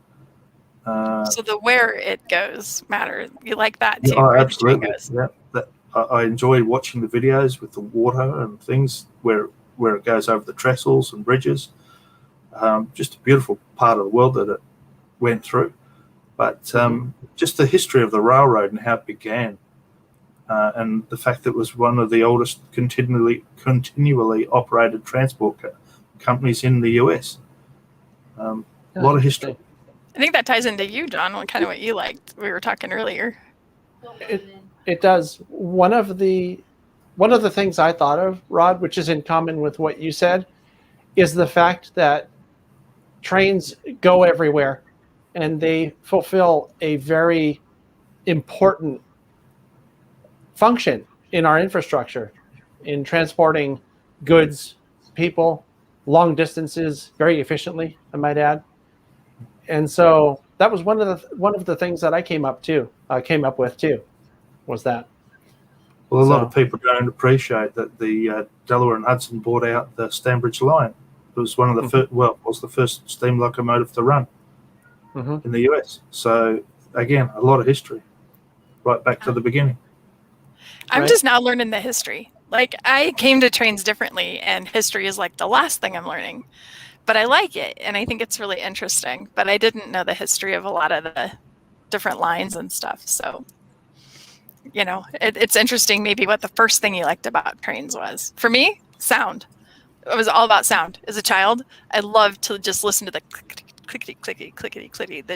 And I would count the cars that would cross. There was the Burlington Northern went right like 3 blocks from my house as a kid. And so I loved the sound. And then I was telling John earlier, I don't have the vocabulary I need to describe the sound of a train on rail, but there are all kinds of little like sounds and little zings and all. Is there words for those? Do they have names? A squeal? I don't know. But I have to say, Michelle, it's funny as you're describing them, because of your Wi-Fi connection, it's cutting out a little bit. So when you said that zing sound, it kind of went zing. Oh, you so know, that's it kind of actually it kind of worked, yeah. My favorite sound is Juk, you know, but yeah. And one time I got to hear rail being put in, a long piece of rail that was still on the train, and yet be put in the ground, and the sound that like goes down that, if it's as they lay it, it's like whoa, whoa, whoa, whoa, whoa, and it goes back and forth down the rail. Am I cutting out again, or am I just? No, sounds. Yeah, you're cutting out, but it's going perfectly with the sounds that you're trying to imitate. That's why I'm laughing so much. I'm sorry, guys. It's my Wi-Fi. I'm sorry. My Wi-Fi is not your good. Wi-Fi. I'm like you though, Michelle. I started off as a child enjoying trains. I used to crawl to the TV when Petticoat Junction came on. I always had an interest in trains. Some people say it was Betty Joe, Bobby Joe, and Betty whatever. But I think it was the Cannibal Express more than anything else. Oh, very cool. Somebody in chat said they had a hard. I gotta go scroll back up to it, but he was saying it's hard to explain what he loved about trains, but it's more like something about the motion of giant bees. There it is. I agree with that too. I love feeling small next to such a huge piece of power. And just the mass and the sheer force of what that machine can do. Maybe that takes our human side and just makes us really thankful that we have what we have, you know, that we can build such things, because we could never do that with our human bodies. I don't know how to describe it, but I understand what you're saying. And when you're talking about steam, if you've ever had the opportunity to stand near a live steam train, the noises that thing makes and what it does, it's a living, breathing animal. It's something else to stand next to and watch work. I've had watching the air, all the things that are moving all the time on it and making sound and steam coming out here and there. And I mean, that's something in itself. It just captures your imagination. It's alive. It's a living thing. Yeah. And Sparky, you love the sound. So it almost seems like it's breathing, doesn't it? There's a lot of exhaling going on. Andy likes the miniature world.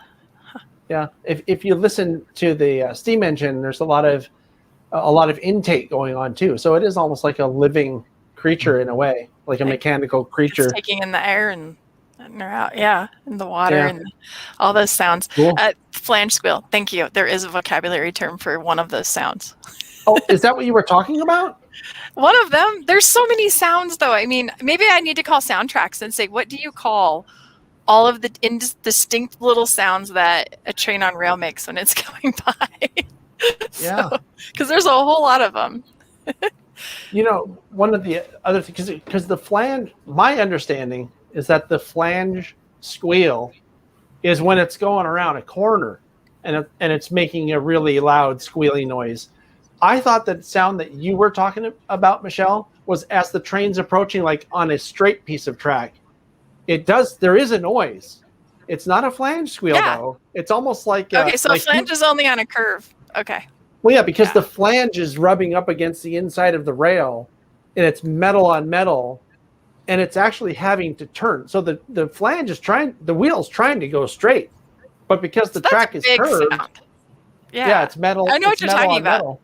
And I grew up on straight track, though. So. Yeah, I know what you're talking about. It's that sound as the train's approaching. There's kind of I don't even know what the sound that you were trying to make as your Wi-Fi was cutting out was pretty close to it, though. It's almost like it's a obviously it's a metallic it's a metal noise. Sound. Yeah, it's almost like sharpening a knife, like when you're sharpening a knife, like those kind of sounds. Yeah. Yep. So I like that. The sounds were huge for me. I love the sound of a steam train. I like the sound of whistles. They make different sounds. Mm-hmm. Different going on in there, and and smell. I've learned that I love smelling. Oh boy, it's really cutting out now, Michelle. Oh. Yeah. I'm sorry. I think we need to get you onto a hardwired connection, or maybe have a repeater down, because you're in your basement, aren't you? I am, but I'm not that far from our Wi-Fi. It's like on the other side of the wall right up there. But I'm sorry. It's probably because the world gets online in the evenings here, because it's 6:30. Oh, right. And they're all eating up the bandwidth. Right. Yeah. So I'm sorry. If you need to drop me out, we can. You guys can have this conversation. I don't know. I mean, can I handle talking with Rod for another 20, 30 minutes? Oh, come on. I need to refresh. Yeah, I don't know. I mean, if you want to try something, you can, but that's up to you. What is your signal? He's saying I should refresh. My signal says that it's low. Oh. It has one little bar. That's why it's doing that. I'm sorry. I know sometimes if you're in a basement or behind a certain wall or something like that, it'll do that because there's a physical barrier to the actual signal. So we have 30 minutes left. I'm going to go to a different room in my house, and I'll go back in. Okay, just that say sounds bye. You guys can keep talking about what you love about trains, and if I get list. Wow, she's really going. She's really going out, Rod. Yeah, well, it happens. Unfortunately, it happens. Unfortunately, she dropped off altogether. Could also be some other devices in the home, maybe that are interfering. Interference, that happens, yeah. Well, no, but the love for trains, you have it. Once you're bitten, aren't you? You always enjoy a train. So right. Yeah, there's other stuff that I was going to bring up. You know what I'm really disappointed in is that the guy that gave me the question, our mutual friend Alvin from Salt Lake City area, I thought he was going to call in because he gave me the question. I thought, well, he should be calling in on this show because it was his question to begin with. He told me a whole story about how he came up with the question that I won't repeat because it has personal details, but it is a hilarious story if you hear it. I was gonna. I was about to bring somebody on, but they disappeared on us. Oh well. Oh, they came back. So let's try this. You ready for the next caller, Rod? Yeah. If you want to keep me on, I'll stay. Yeah, you might as well stay till Michelle comes back. I'll be a sidekick. Let's put this down on the calendar. This is the first impromptu guest host, and it's also the first international co-host. So you're going to be famous, Rod. It is going to be hard for you to travel because you're going to be out places in other countries, and all the girls are going to be coming at you for their autographs. Oh, Tim, will you take a selfie with me, Mr. Clifton? Yeah, you wish. No, you wish. Yeah, so let's go to the caller real quick here. I think it's more infamous than famous. Hey, Yeah. Stephen, what is your favorite thing about trains? the horns, man. The horns. Okay, excellent.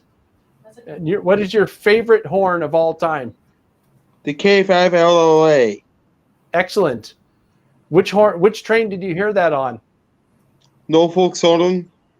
Okay, cool. All right. Well, thanks for calling. I appreciate it. Have a great afternoon. Or I guess it's evening in Ohio. Thank you. Peace, man. Cheers. All right.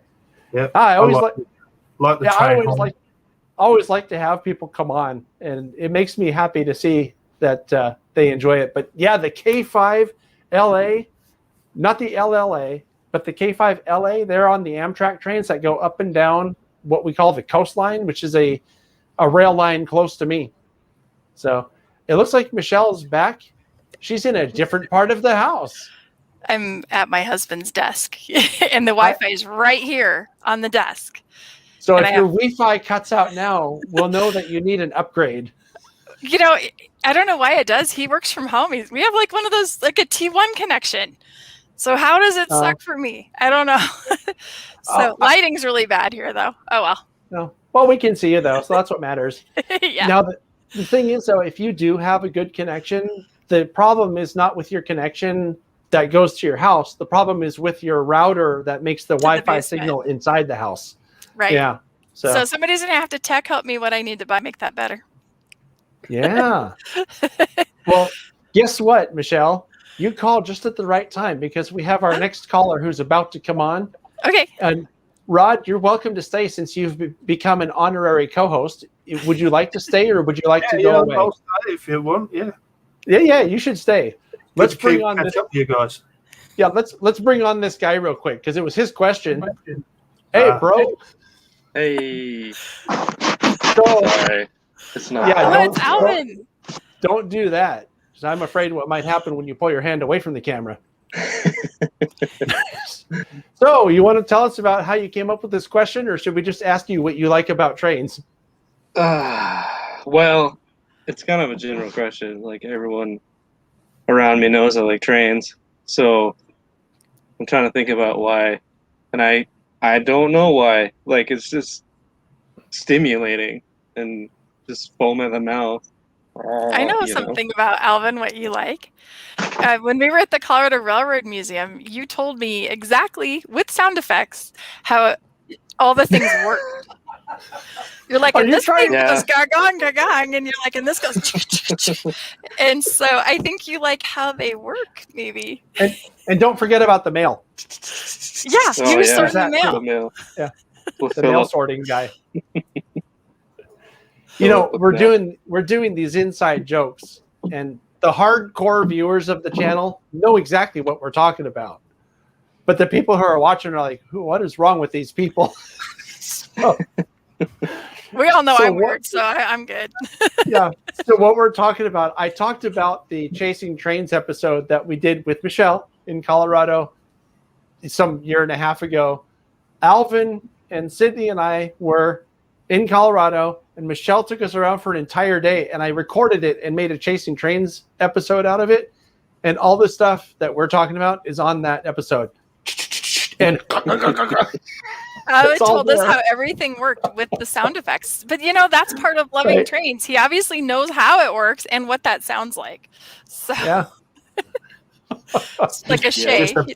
Just have to put a dictionary, audible dictionary together so that we know what those sounds actually are. Yeah. Well, you know, it's funny because I never thought of the shay doing the ga ga ga ga ga sound, but it does. If you're up to the gears on that side of the engine, you can hear something similar to the ga ga ga ga ga sound that he was doing. It's the gears moving. Mm-hmm.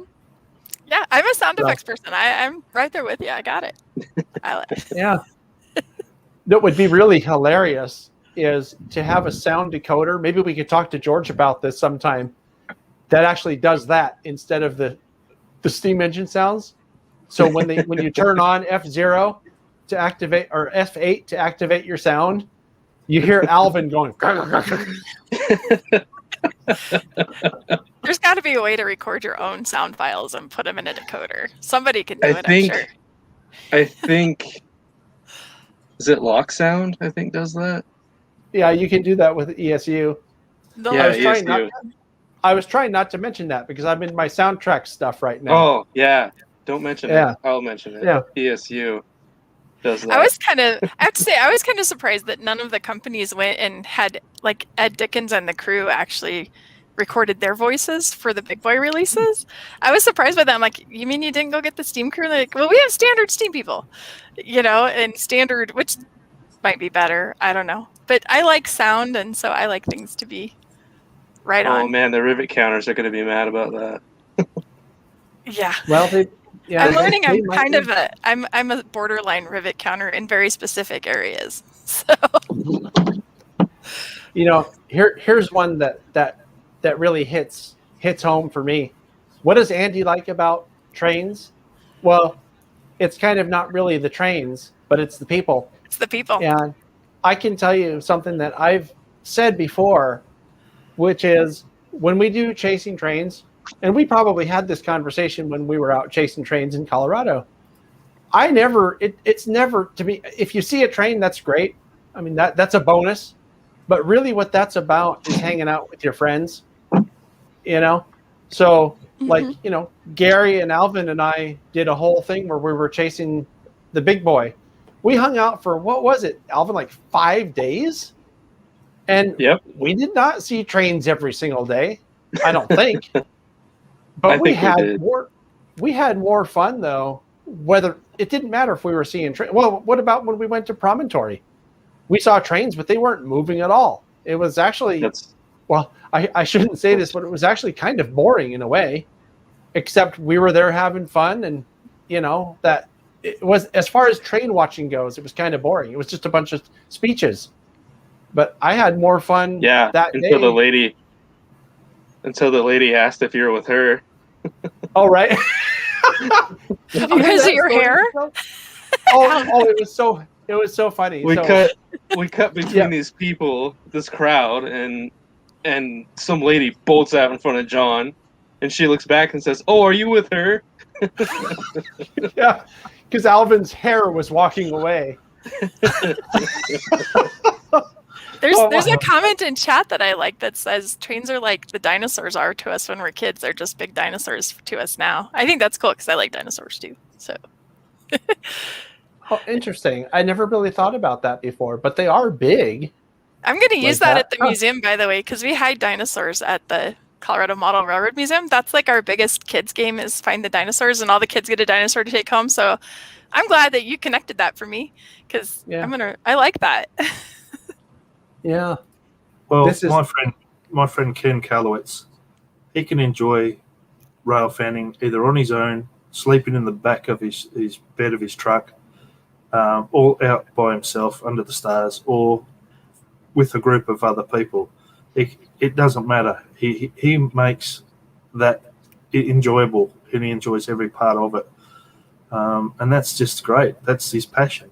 And I think we're all the same. If it's something we want to do, we do it because we love it. So, yeah, I think so too. And with the people thing, I kind of think about it this way: all modelers are rail fans, but not all rail fans are modelers. So we kind of have an extra layer to our community of modelers, which I think most of us are here, modelers too.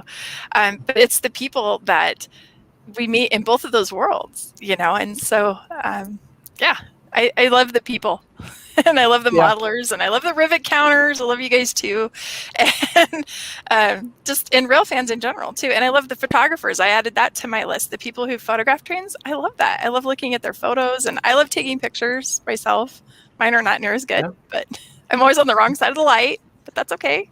Do you know what's fun to me? And I agree with you, Michelle. That's something that's in common with both communities. Because if you think about it, historic preservation and people who actually work with railroads on trains and all that, they are kind of different communities. Now there's a lot of the same people in both, but even the ones that aren't, they're all very at least the ones I've met, are all very welcoming, encouraging. They'll tell you anything that you want to know about stuff. Even if you ask a dumb question, because I've been known to ask a few dumb questions in my time, right? But people answer, like, oh, well, that's what, this piece of the steam engine is, which is that's my weakness. I don't know all the parts of the steam engine. I've been in, I'm guessing probably at least a dozen different steam engines doing cab rides. Well, not cab rides, but filming while I'm doing a cab ride. Working. Because what I do, right? Right. And I still don't know. I know enough to know the fireman is over on the left side and the engineer's over on the right side. And there's the Johnson bar, which makes it go forward or reverse and gives them a certain amount of juice on the direction that they're going. Then there's the throttle is up here, and you actually pull it back to go. Instead of pushing it forward, you actually push it forward. So I know some stuff, but I don't know what all of it. I know about the brake. I know that's the independent and the automatic are that one switch thing. In one direction is the automatic, and the other direction is. So I know some of that stuff, but there's so much. Yeah, there's so much to it that I don't know. That if you ask them, they'll tell you everything that you want to know. I'm not kissing none yet, Andy. Sorry, I just read Andy's comment. I'm not kissing none yet. Oh, that's okay, Andy. I wouldn't like that anyway because your beard would tickle me. Yeah.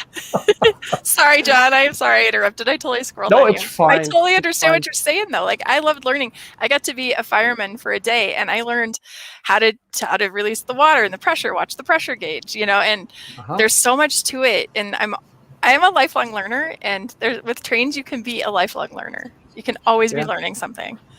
Yeah. And if you know old timers that have been doing stuff longer than you have, you can learn a lot from them. Mm-hmm. I really would like, I'm going to set you up here, Andy, if you'd be willing to call in, not to talk about, we can talk about the train stuff too, but what I really want to do is ask the audience to vote on whether you look more like a sea captain or a wizard now with your beard. I was in a conference with Andy recently, and I told him that. This is a funny story. I told him as we were sitting there, I said, Andy, I'm not sure whether, because you've been in COVID for so long, and he couldn't go out to get his haircut and stuff. And I said, I'm trying to decide if you're more like a sea captain or more like a wizard now. And he left, like he dropped off of the conference, and I'm over here thinking, oh no, I really pissed him off, like I offended him, which isn't like him. And I was thinking, oh, I hope he wasn't embarrassed or something. And then he came back, and it turns out that where he lives, wherever he lives in the UK, and the power to the internet goes off on the hour at certain hours, and it just happened to be one of those times. And I was thinking that I'd really upset him, and I was really worried, But oh man, but he'll have to call in. Yeah, he has a thick skin, so I was certain that wasn't it. I'm totally going with wizard because I'm that kind of person. Yeah. I have another thing I wanted to talk about with everybody while we're waiting for him. I like car numbers. I love that they have letters and numbers, and you can know a lot from those. I'm still completely baffled by the actual real codes of trains that like UP, MB, and SFU that there's information in those letters and numbers, and I don't know what they are yet, but I think it's fascinating. There's all these codes in railroading. So do you mean the train names, like the IMPOA? No, like the car numbers, like TTZX 8942.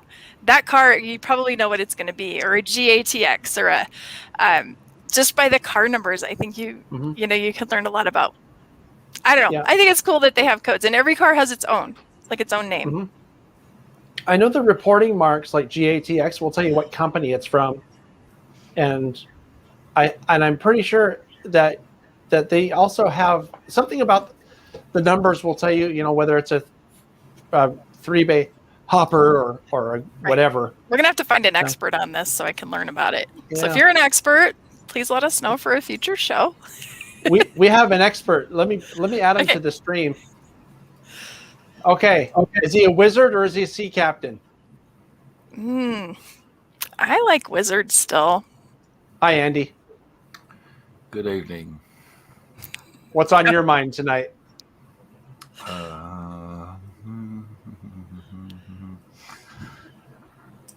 my mind isn't really that, full of material all the time. But What time is it for you?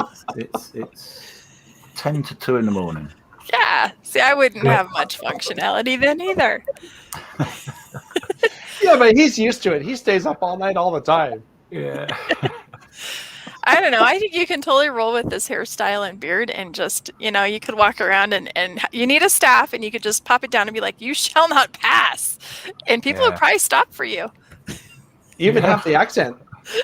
You have the accent going too. You could totally do the Gandalf and pull that off. Yeah. Gar avast there, shipmates. Ooh, that's pretty good too, That's pretty though. damn good. Can you sing where a did I sea park- shanty? Can you sing Where a did I sea park shanty? that Titanic? I couldn't really sing a sea shanty that would be polite. You guys see That the would be comment that okay you for the popped up? public. All right. Yeah. But if you can, you might be sea captain if you can actually sing sea shanties, though. That might push you over on the sea captain side. Do you see the comment that just popped on the screen? Is it in Lord of the Rings? That's what I was saying. You could totally be the. You're one of those, right? People are saying you're a wizard. You're a wizard, Andy. Yeah. Well. Oh, here's a good been one. I'm sorry. Drunken sailor. Yeah, that's very appropriate. Drunken You want me to sailor. sing that song too? No, I'm just kidding. I've funnily enough, I have worked on ships for a period of my life. Did you really? Yeah. I've written books about ships actually. I knew really? that about Andy. He actually does write very specific books. I didn't know that. Yeah, Now, he's super talented. I'm guessing that Alvin probably would have a question about the books. Look at him; he is totally engaged here. Gandalf favorite. No, I'm kind of Tell him, interested. it's a series about of these- books. You'll know it. Yeah, Andy, tell him the series and like the kind. It's a publisher called James. Okay. James Books. James I've heard of Fighting that. Ships, James Fighting Ships, James Merchant Ships, James Defense Weekly. So, are you a ship expert then? No. Are you an editor? No, they got me to do it just because I was walking past in the street, I think. And you looked like a sea captain, so they thought you'd know about ships. That's it. That must have been it. Yeah, I edited the Merchant Shipping Review for several years, and did a lot in naval magazines and things like that. Even did a bit with the US Naval Institute, going back a long while. But that's a previous lifetime. Yeah, See, I think that's really cool. That is cool. I did not know that. Do you model ships? No. Do you like ships? I do, yeah. But I'm a railway modeler or model railroader. Well, look at this. I'm going to have to look at this later because I did not know this, Andy. We might have to do a TSG Train Crew virtual hangout and have you as our guest to talk about something other than trains for a change. Yeah. Well, my knowledge of ships is very old. I've been out of it since the mid-'80s. Well, okay. You still know a hell of a lot more than I do about it. Do you know what I like about ships? There's a lot of books. I've read all the Horatio Hornblower books, and I've read all the Master and Commander books, and there's nothing out there like that for trains. Yeah. But there are for ships. I've learned so much about, well, it's all British history, but I guess that's okay. Yeah, Bernard Cornwall, who wrote those books, his dad was a member of my dad's church. I've read all of Bernard Cornwall's books. I love the Sharp series; those are good too. Sorry, totally off topic here. Live not far from here, but did you notice what happened though? This turned in from a talk show into a panel discussion. It's an international panel discussion. We have like 5 different times. Yeah, 5 different times. Oh no, wait. No, Alvin and Michelle are in the same time zone. Oh, we have 4. Sorry. Yeah, 4 different time zones here. That's pretty cool. It's an international show. Sparky wants to know why I like trains. Apart from the the obvious. It's, as I said before in the chat, it's the escapism from the everyday realities of real life. You know, if you do a fairly stressful job like I do, it's great fun to come home in the evening and work on the layout and just forget work. You know, it engrosses your mind. Then there's the total myriad of things that are involved in the hobby, from sitting rail fanning on a fence in the sunshine one day to building baseboards, wiring, scenery, structures.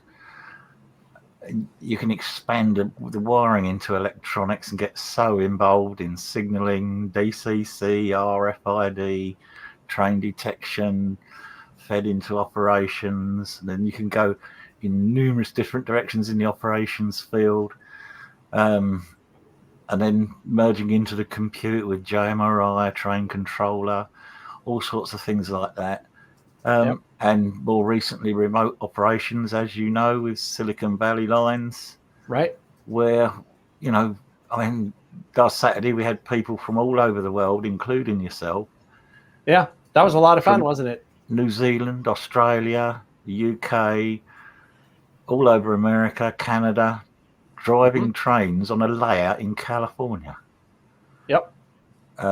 And then the hobby still keeps going on. The development in 3D printing and in use of Raspberry Pis to do all manner of other things. It just goes on and on. It's an all-encompassing hobby. I don't think there's another hobby in the world that involves so many diverse fields. You know, it's interesting you mentioned that, and that's something that we've talked about quite a bit on this channel, all the different things, even just in building a layout. And the one thing that really ties it all together is the research and the history. Yeah. You know, because whether you like it or not, the railroads are a completely inseparable part of the history of the United States, for sure, because getting the Transcontinental Railroad, completed really opened up the West and changed the whole complexion of what was going on here in North America for the settlers. So, you know, there's that whole part of history, the fact that trains changed the way and the amount of goods and people and the speed with which we could transport stuff. It's like a real sort of a monumental accomplishment in industry, if you think about it that way, that changed, that made people more productive.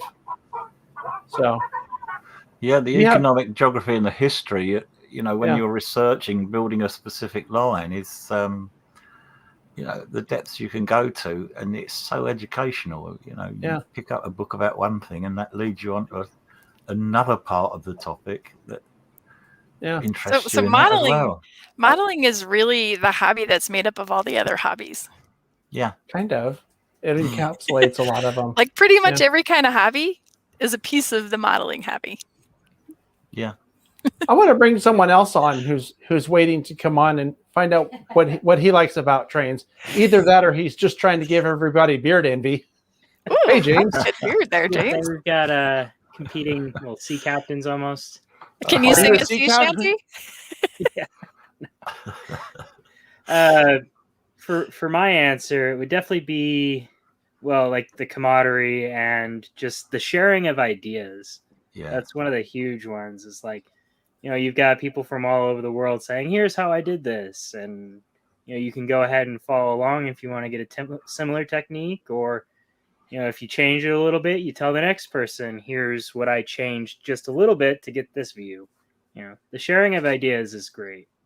That's probably besides the people. That's one of my. I like that. That's like knowledge, like just sharing knowledge, and And the two are definitely connected. Something I'd say about that is something that I find really interesting is that there are people all over the world who choose to model, you know, Western U.S. railroads, right, or Eastern U.S. railroads, right. Look, Rod's a great example of that. He's a big Delaware and Hudson fan, right? Andy, don't you model Western U.S. railroads too? Yeah. Right. Northern Pacific, Right. So how does that happen? Like, why there? Why not UK railroads? Or for you, Rod, why not Australian railroad? I'm genuinely curious now about this. Well, what was it about the U.S. railroads that made them so interesting to you? Well, to start with, I got inspired by the Atlas Yellow Box RS11 in the hobby shop when I was a young boy, really in my early teens. Even then, we had an inner city set, Hornby inner city set, British set. We had to sell that because it was a big layout that we had built, my father and I. And when we sold the house, we had nowhere to put it, so we sold that. And for many years, I had nothing, but I always wanted, or had that desire to get into the trains again. And I seen this one loco, and inside the loco was a book, an offer for a book. I think it was called Rolling Thunder or something along those lines. And I got that, and there was only one page on the Delaware and Hudson in it. And then that got me inspired. And then I got the internet. And with the advent of the internet, as I said before, the history, there was a lot on the Bridgeline Historical Society back then. And I got in touch with one or two people. I think Neil Hunter, our friend, mutual friend in Melbourne. He actually had been to the Delaware and Hudson through his work with the RAAF here in Australia. He'd actually been over and met a few of the people. So I got to talk to him, and that just fed the flames. And I just began collecting and getting into the hobby at a big time. So I am starting my layout. I've had a few hiccups, a few things have delayed me, but I'm starting my layout very soon. Next couple of weeks, hopefully, I'll be back on top of things and starting that. But I'm really looking forward to it. But it is hard being, as someone said, I'm literally halfway around the world from where the D&H was. And sadly, if I got over, there's not a lot of it left now anyway. It's sadly disappeared. But there are still remnants around, so it would be worth looking at. Some locos are being restored. There's one that's just gone back to the Batten Kill, 5015, which was a, what was that? That was a RS36, I think. And that was painted originally in a very unique paint scheme. So there's talk that they're going to repaint it in that very unique scheme. So that'd be awesome to see that, along with a couple of other locos that they've got there, including the, Greenwich and Johnsonville locomotive, the RS3 that's still down there, the original loco. So, I'm just fascinated with the whole thing, and even with things that are happening now, I'm trying to keep up with the history and what's going on. So, but yeah, it's hard being halfway around the world, but through books and videos and DVDs and talking to people, and again, the internet and meetings like Zoom and different things that have become available just have made it so much easier and more, I don't know, as you say, the various things that it's been a great thing. Yeah, very cool. What about you, Andy? What made you decide to, or what made you like U.S. railroads living all the way over in UK there? I was a British Railway mudlass for probably the last 60 years or 50 years. Then I became a little bit bored with it, and I was at an exhibition, and there was a US layout for sale, complete with a digital command control system, and I wanted to buy a digital command control system at that time, and for the price of that, this chap was including the whole layout, so I bought it. And that sort of really got me interested in American stuff. That was about 12 years ago, and it just grew on me from there.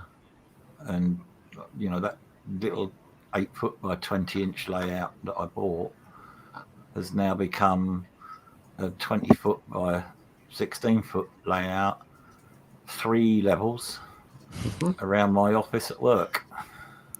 Right. Which my boss wasn't 100% impressed with, but he kind of accepted it. If you worked for me, I'd let you do that in your office. Yeah. Can I tell you guys something? I'm going to bring fair. somebody else on we're going to push the limit. I want to do this because the observation is going to be funny. You guys ready for this? Watch this. Okay. Now, hey guys. hi, Hey, Murph. Now, before you say anything else, the only two people on this entire stream with no beard are the hosts. I feel so left out. You can start, you know. It's the beard show. And three of those people are from the same club. That's true. Right? We're ganging up. Yeah, so welcome, Murph. Hey, it looks like you got a haircut too, huh? Yeah, I made it into the train shop today, and of course, next door to the train shop is my barber. Oh, I thought it was the pet store. That 'Cause works well, there's that too, but I didn't need to Did you get to the there. pet groomer? Yeah, did not do that. Yeah, I kind of treat myself like a little kid. If I go in and get my hair cut, then I get to go over to the train shop. Right? Yeah. So our topic today, I don't know if you were here earlier to hear this, but our topic is, what do you like about trains? And think about that for a second. I want to make one more observation while you're thinking. If we can just get 2 more people on here, we will have the Brady Bunch. And Andy is Alice. I was going to say. Want me to sing that one too? I could sing that song. No, I'm just kidding. Here's a story. Oh, sorry. A lovely lady. Right? What is Rod's YouTube? Do you have a YouTube, Rod? You don't have your own YouTube channel, do you? Yeah, I do. Yeah. Do you? Okay. Yeah. Well, tell us what it is. Delaware and Hudson modeler of Western Australia. That's your title? That's long. Yeah, what else would it be? I don't know what else to put it. So, can I ask, Murph, what do you like about trains? Well, as far as actually, like, when I'm out rail fanning, there's a couple things. One is I remember went on a field trip out to the Loop. Okay. And I'm sitting on the hillside there, and you can't see a train yet, but you can kind of feel it, and you hear this low rumble coming. Mm-hmm. And that's just amazing to just kind of sit there in anticipation of everything coming up. I really just love that. Matter of fact, that's the sound I want to try to get sometime on a layout. And everybody's like, well, get this speaker system. No, I want just that low rumble. And everybody else wants to do everything else. And that's not really the thing. I'm perfectly happy with sounds on engines as they are. The other thing I really like is to watch when you're in a little bit more traffic heavy zone, watching the trains adhere to the signals and try to kind of think through what's actually really going on. I don't have a scanner, obviously, or else that'd be the way to do it. But kind of watching why traffic does what it does is, I find, kind of interesting, a little puzzle you play through in your mind. And I as far as the hobby goes, which includes, of course, model railroading, yeah, it's about the people and getting to talk to them and all that kind of stuff. Really, it's the camaraderie of it all. You get a lot of that. I've met some really good friends through this hobby. Yeah, I think Andy brought that up earlier too. Yeah. I like the signals too, Murph. I'm with you on that.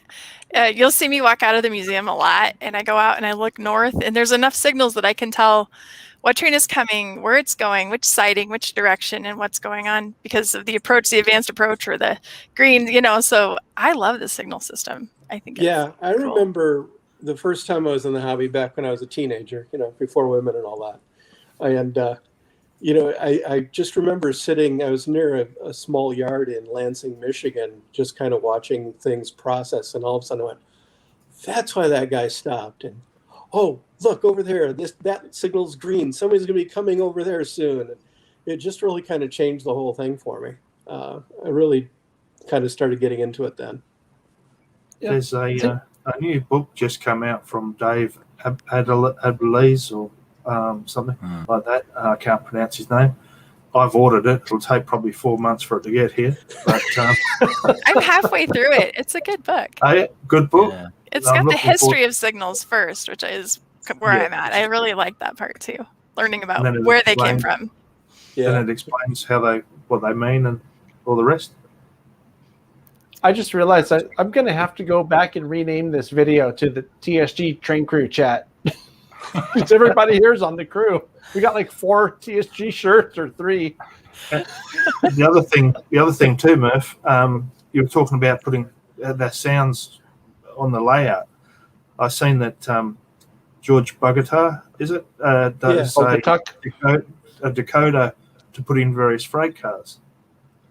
Now, I don't know if it's got the sound that you particularly want, but I would imagine that they would have something available to do that rumbling sound, because it's got every other sound available. And we have those sound cars on our layout, but we also have the Union Pacific shaking the building. I don't know how do you get the shake in the building without like putting something in your walls? That's what Murph wants. Yeah. What about subwoofers? I mean, yeah, you could do it with woofer, like those speakers that shake your car. Maybe you're going to have to go big. Right, yeah. Yeah, I mean, you could I use... do have a stereo in the train room, and so I could conceivably just have it there. And the big thing would be to have, something that just detects track detection in a faraway corner that notices a train coming by and triggers a sound loop at that particular point. I've had the sound in car thing. I had a reefer car with it, and I ended up having to take it off my layout because it was driving me crazy.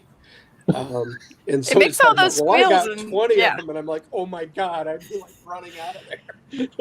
Wow, 20's a lot. I don't even think we have that many among all our trains. We put like 1 on a train. That would be enough.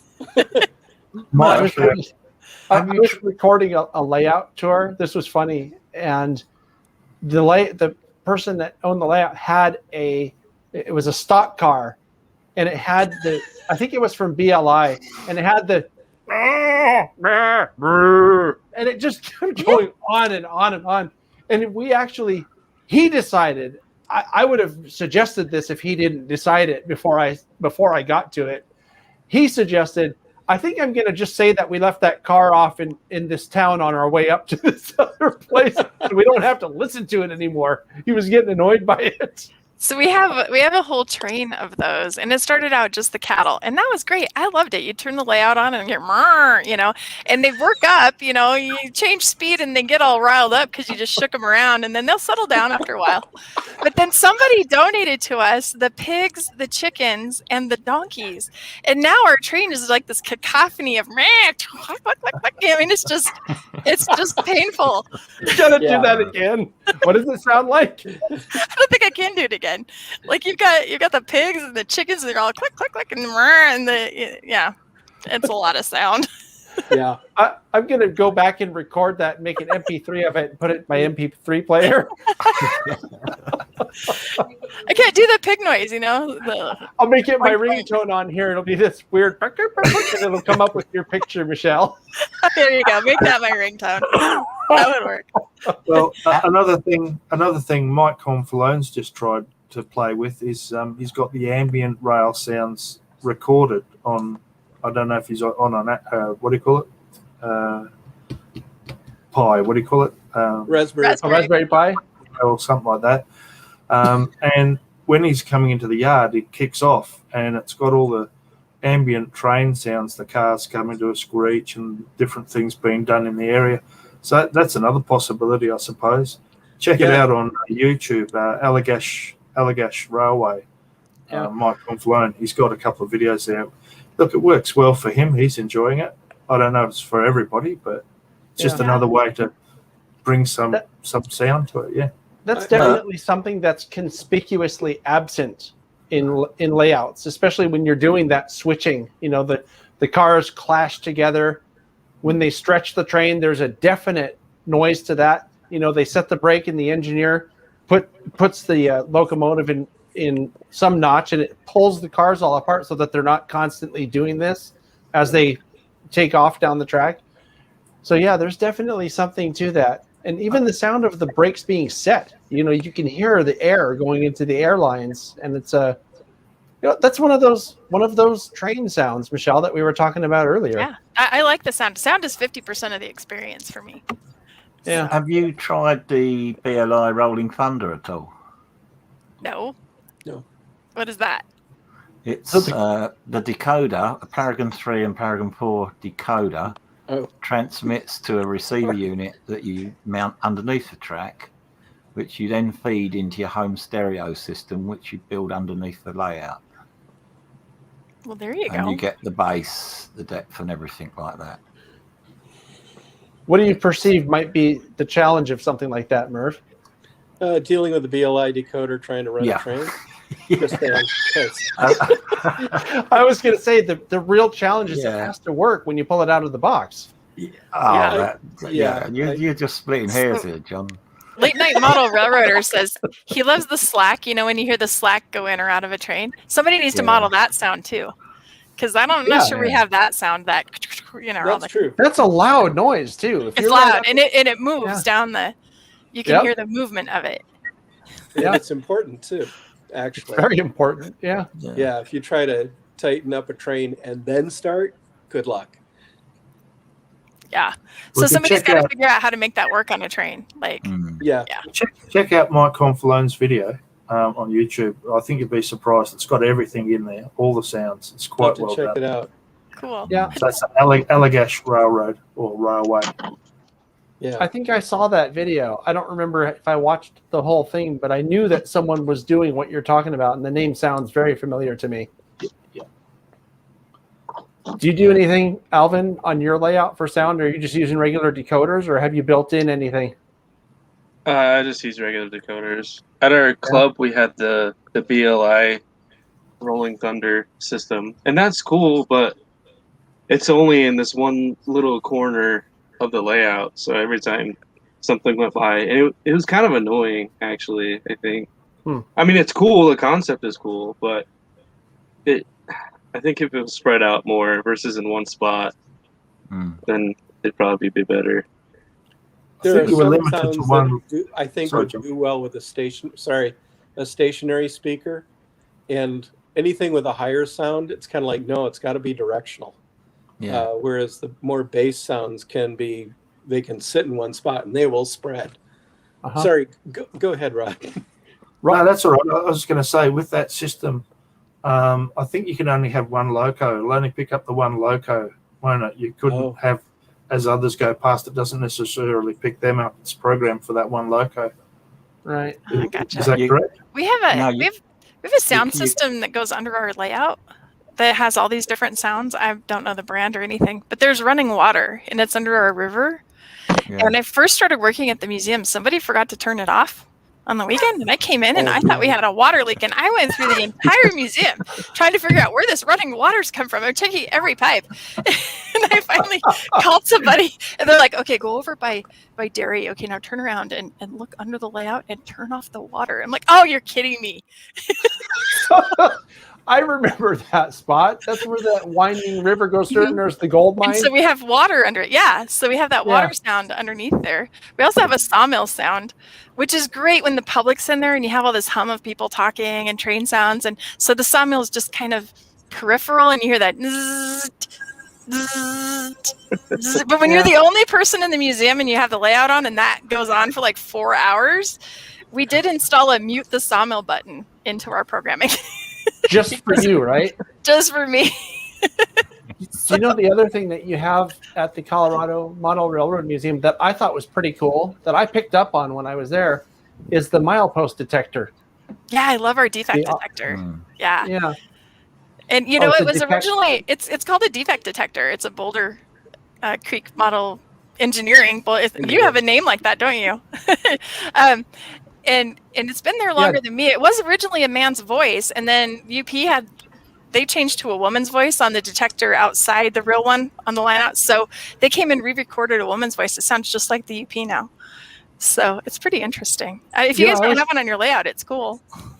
I always call it the milepost detector because that's what she says. She says milepost. 41.1 or whatever it is. Train length, and then she'll tell you. Yep. And then she'll tell you how many axle count, and then she'll tell you the speed of your train. And do you know it's tied into our CTC machine, and we can actually set it to randomize a hotbox, and it will throw the dispatcher signal, and you have to clear it, and it can be really involved, which is cool. It adds to operating.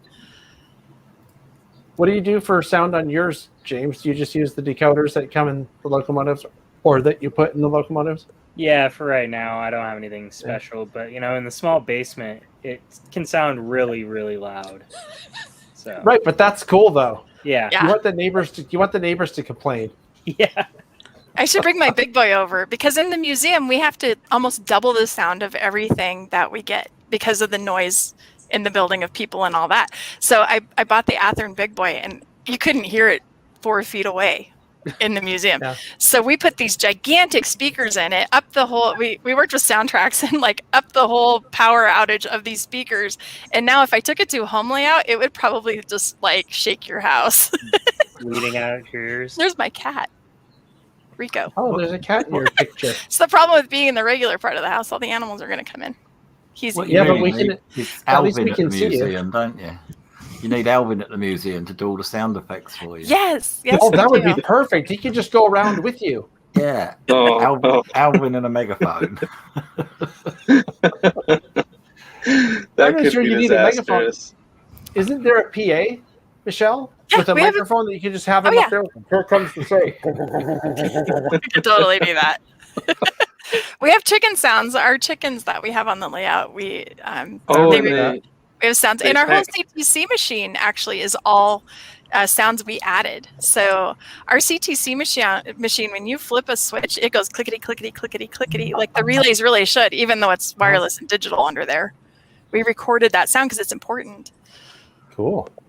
I actually have to drop off, but I'll continue watching the video. Thanks for coming, James. It was Yep. nice to see Thanks, you. James. Yeah, good to Thanks, see you, Beard. James. Yeah. You might win the beard award. Like, No, I think he had the biggest beard today. What He's we right need to now. have is Chris Brimley to call in Yeah, because he got you Chris, all beat. yeah, he's good. Billy Gibbons. Yeah. Take care, All right. man. Talk to you later. Yeah. See you later, James. I'm going to have to bow out too, guys. It's been a pleasure being on there with We- you. Thank you, Rod, for filling Thanks, in. Rod. You're the, Nice to see you. Good night, Rod. No worries. care, man. guys. yeah. We should See you later, probably Rod. think of. Sorry, we should probably think about wrapping things up anyway because we've gone 20 minutes past our normal time. Yeah. I didn't want to stop when everybody was talking though because it was getting pretty funny for a while. So, any final thoughts? Let's go around the table for final thoughts. This was a very strange call-in show. It's the topic that was bigger than I expected. Yeah. And there's so much more to it. And I'm sorry, I guess we kind of focused on sound here at the end, but that is one of the things that I love about trains. Yeah. Well, it brought out all the beards Yeah. in the audience. So, do you have any final thoughts, Alvin? I do want to share my lawn chair with those Okay. who are That is- interested. Dude, love that is that. awesome. I like the Yeah. colors in it. It's classic. Yeah. It would have been better though if the red was on the other side and the blue was on that side. Can you Oh, there you go. There. That's There we perfect. go. Yeah. See. Now, if you sit down in it like that, you'll look better. Yeah. Yeah. And then people can ask me if I'm with her again. Yeah. You with her? Oh. So is that it? Just the lawn chair? Yeah. No final thoughts. Thanks for doing this. It's Thanks. helpful for Thanks me for to the figure idea. out It was a good Yeah, question, thanks what's Alvin. going on. It was a good question. Someday when we're not online, you need to tell Michelle the story of how the question came up. Okay. I can do it after if you want to stick around for a minute. Do you want to stick around? Okay. Sure. Okay. Murph, do you have any final comments or Not about much. The nothing? one other observation is I've found that I prefer watching trains from the outside rather than actually riding in one. And I've Really? had more than Interesting. a few train rides. Yeah. Yeah. So maybe that's another. I'm not topic. sure train rides are that fun either. Oh, I love the train ride. I mean, I'm all I like about train being on the rides. train. I like it. It's okay. It's okay. Yeah. I also like seeing them. What did you Yeah. not like about being on the train, Murph? Just too much motion or No, you can't see the train. Oh, I see. Yeah, you can't see I the locomotive, understand. and you can't see where you're going. I like seeing the Yeah. track, and Yeah. you can't see where you're going. Yeah. That's I'm really looking at it. riding the Alaska Railroad, and I'm like, oh, I should go through the tunnel in Whittier, and then I'm like, I'll be in a passenger car. I really won't see anything. That just goes dark, right?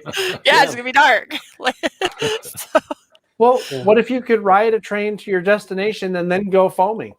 Would that be good? That's perfect. That's the That'd be perfect okay? solution.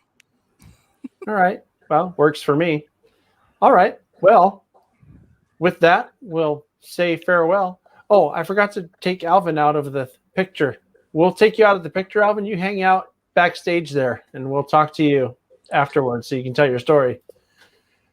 Oh, there we go. Now we can see the beards better. The other beards. So you want to hang around, Murph, and hear the story? Oh, sure. I got to hear the story. Okay. I We'll imagine see you- everybody out there probably wants to hear the story by now. Oh, the story is pretty funny. I hope it's not too many people for Alvin to recall the story. I'll talk to you. We'll talk to you after the credits. All right. Okay. All right. Thanks for calling. I really appreciate it. Andy, you want to hang out for the story? I'd love to. Yeah. Yeah. Okay. We're all friends here, so I'll put you backstage. And, They all want hang to hear around. it. You know, it's not What's fair. that? It's not fair to not tell everybody. I know. That's why I'm trying to be inclusive and invite everybody who is on. Now everybody who didn't call in is like, oh, shoot, I should have called in. I could have heard the story. Well, I guess you'll have to try next time. Thanks, Andy. We'll see you in a couple minutes off This is the Rico. air. Ah, All right. it's my Look kitty. at that kitty. It's beautiful. He's huge. This is Rico. Yeah. He He's a really big is. Look at cat. that kitty. Do you see the kitty? Wow. This is my kitty. This is one of my two kitties. This is Rico, and we have Kowalski. He's somewhere here too. How He's much very does that wet because count? it's snowing here. Oh, he's heavy. Oh. I always thought they were little, but we have giant cats, I guess. Yeah. Well, Okay.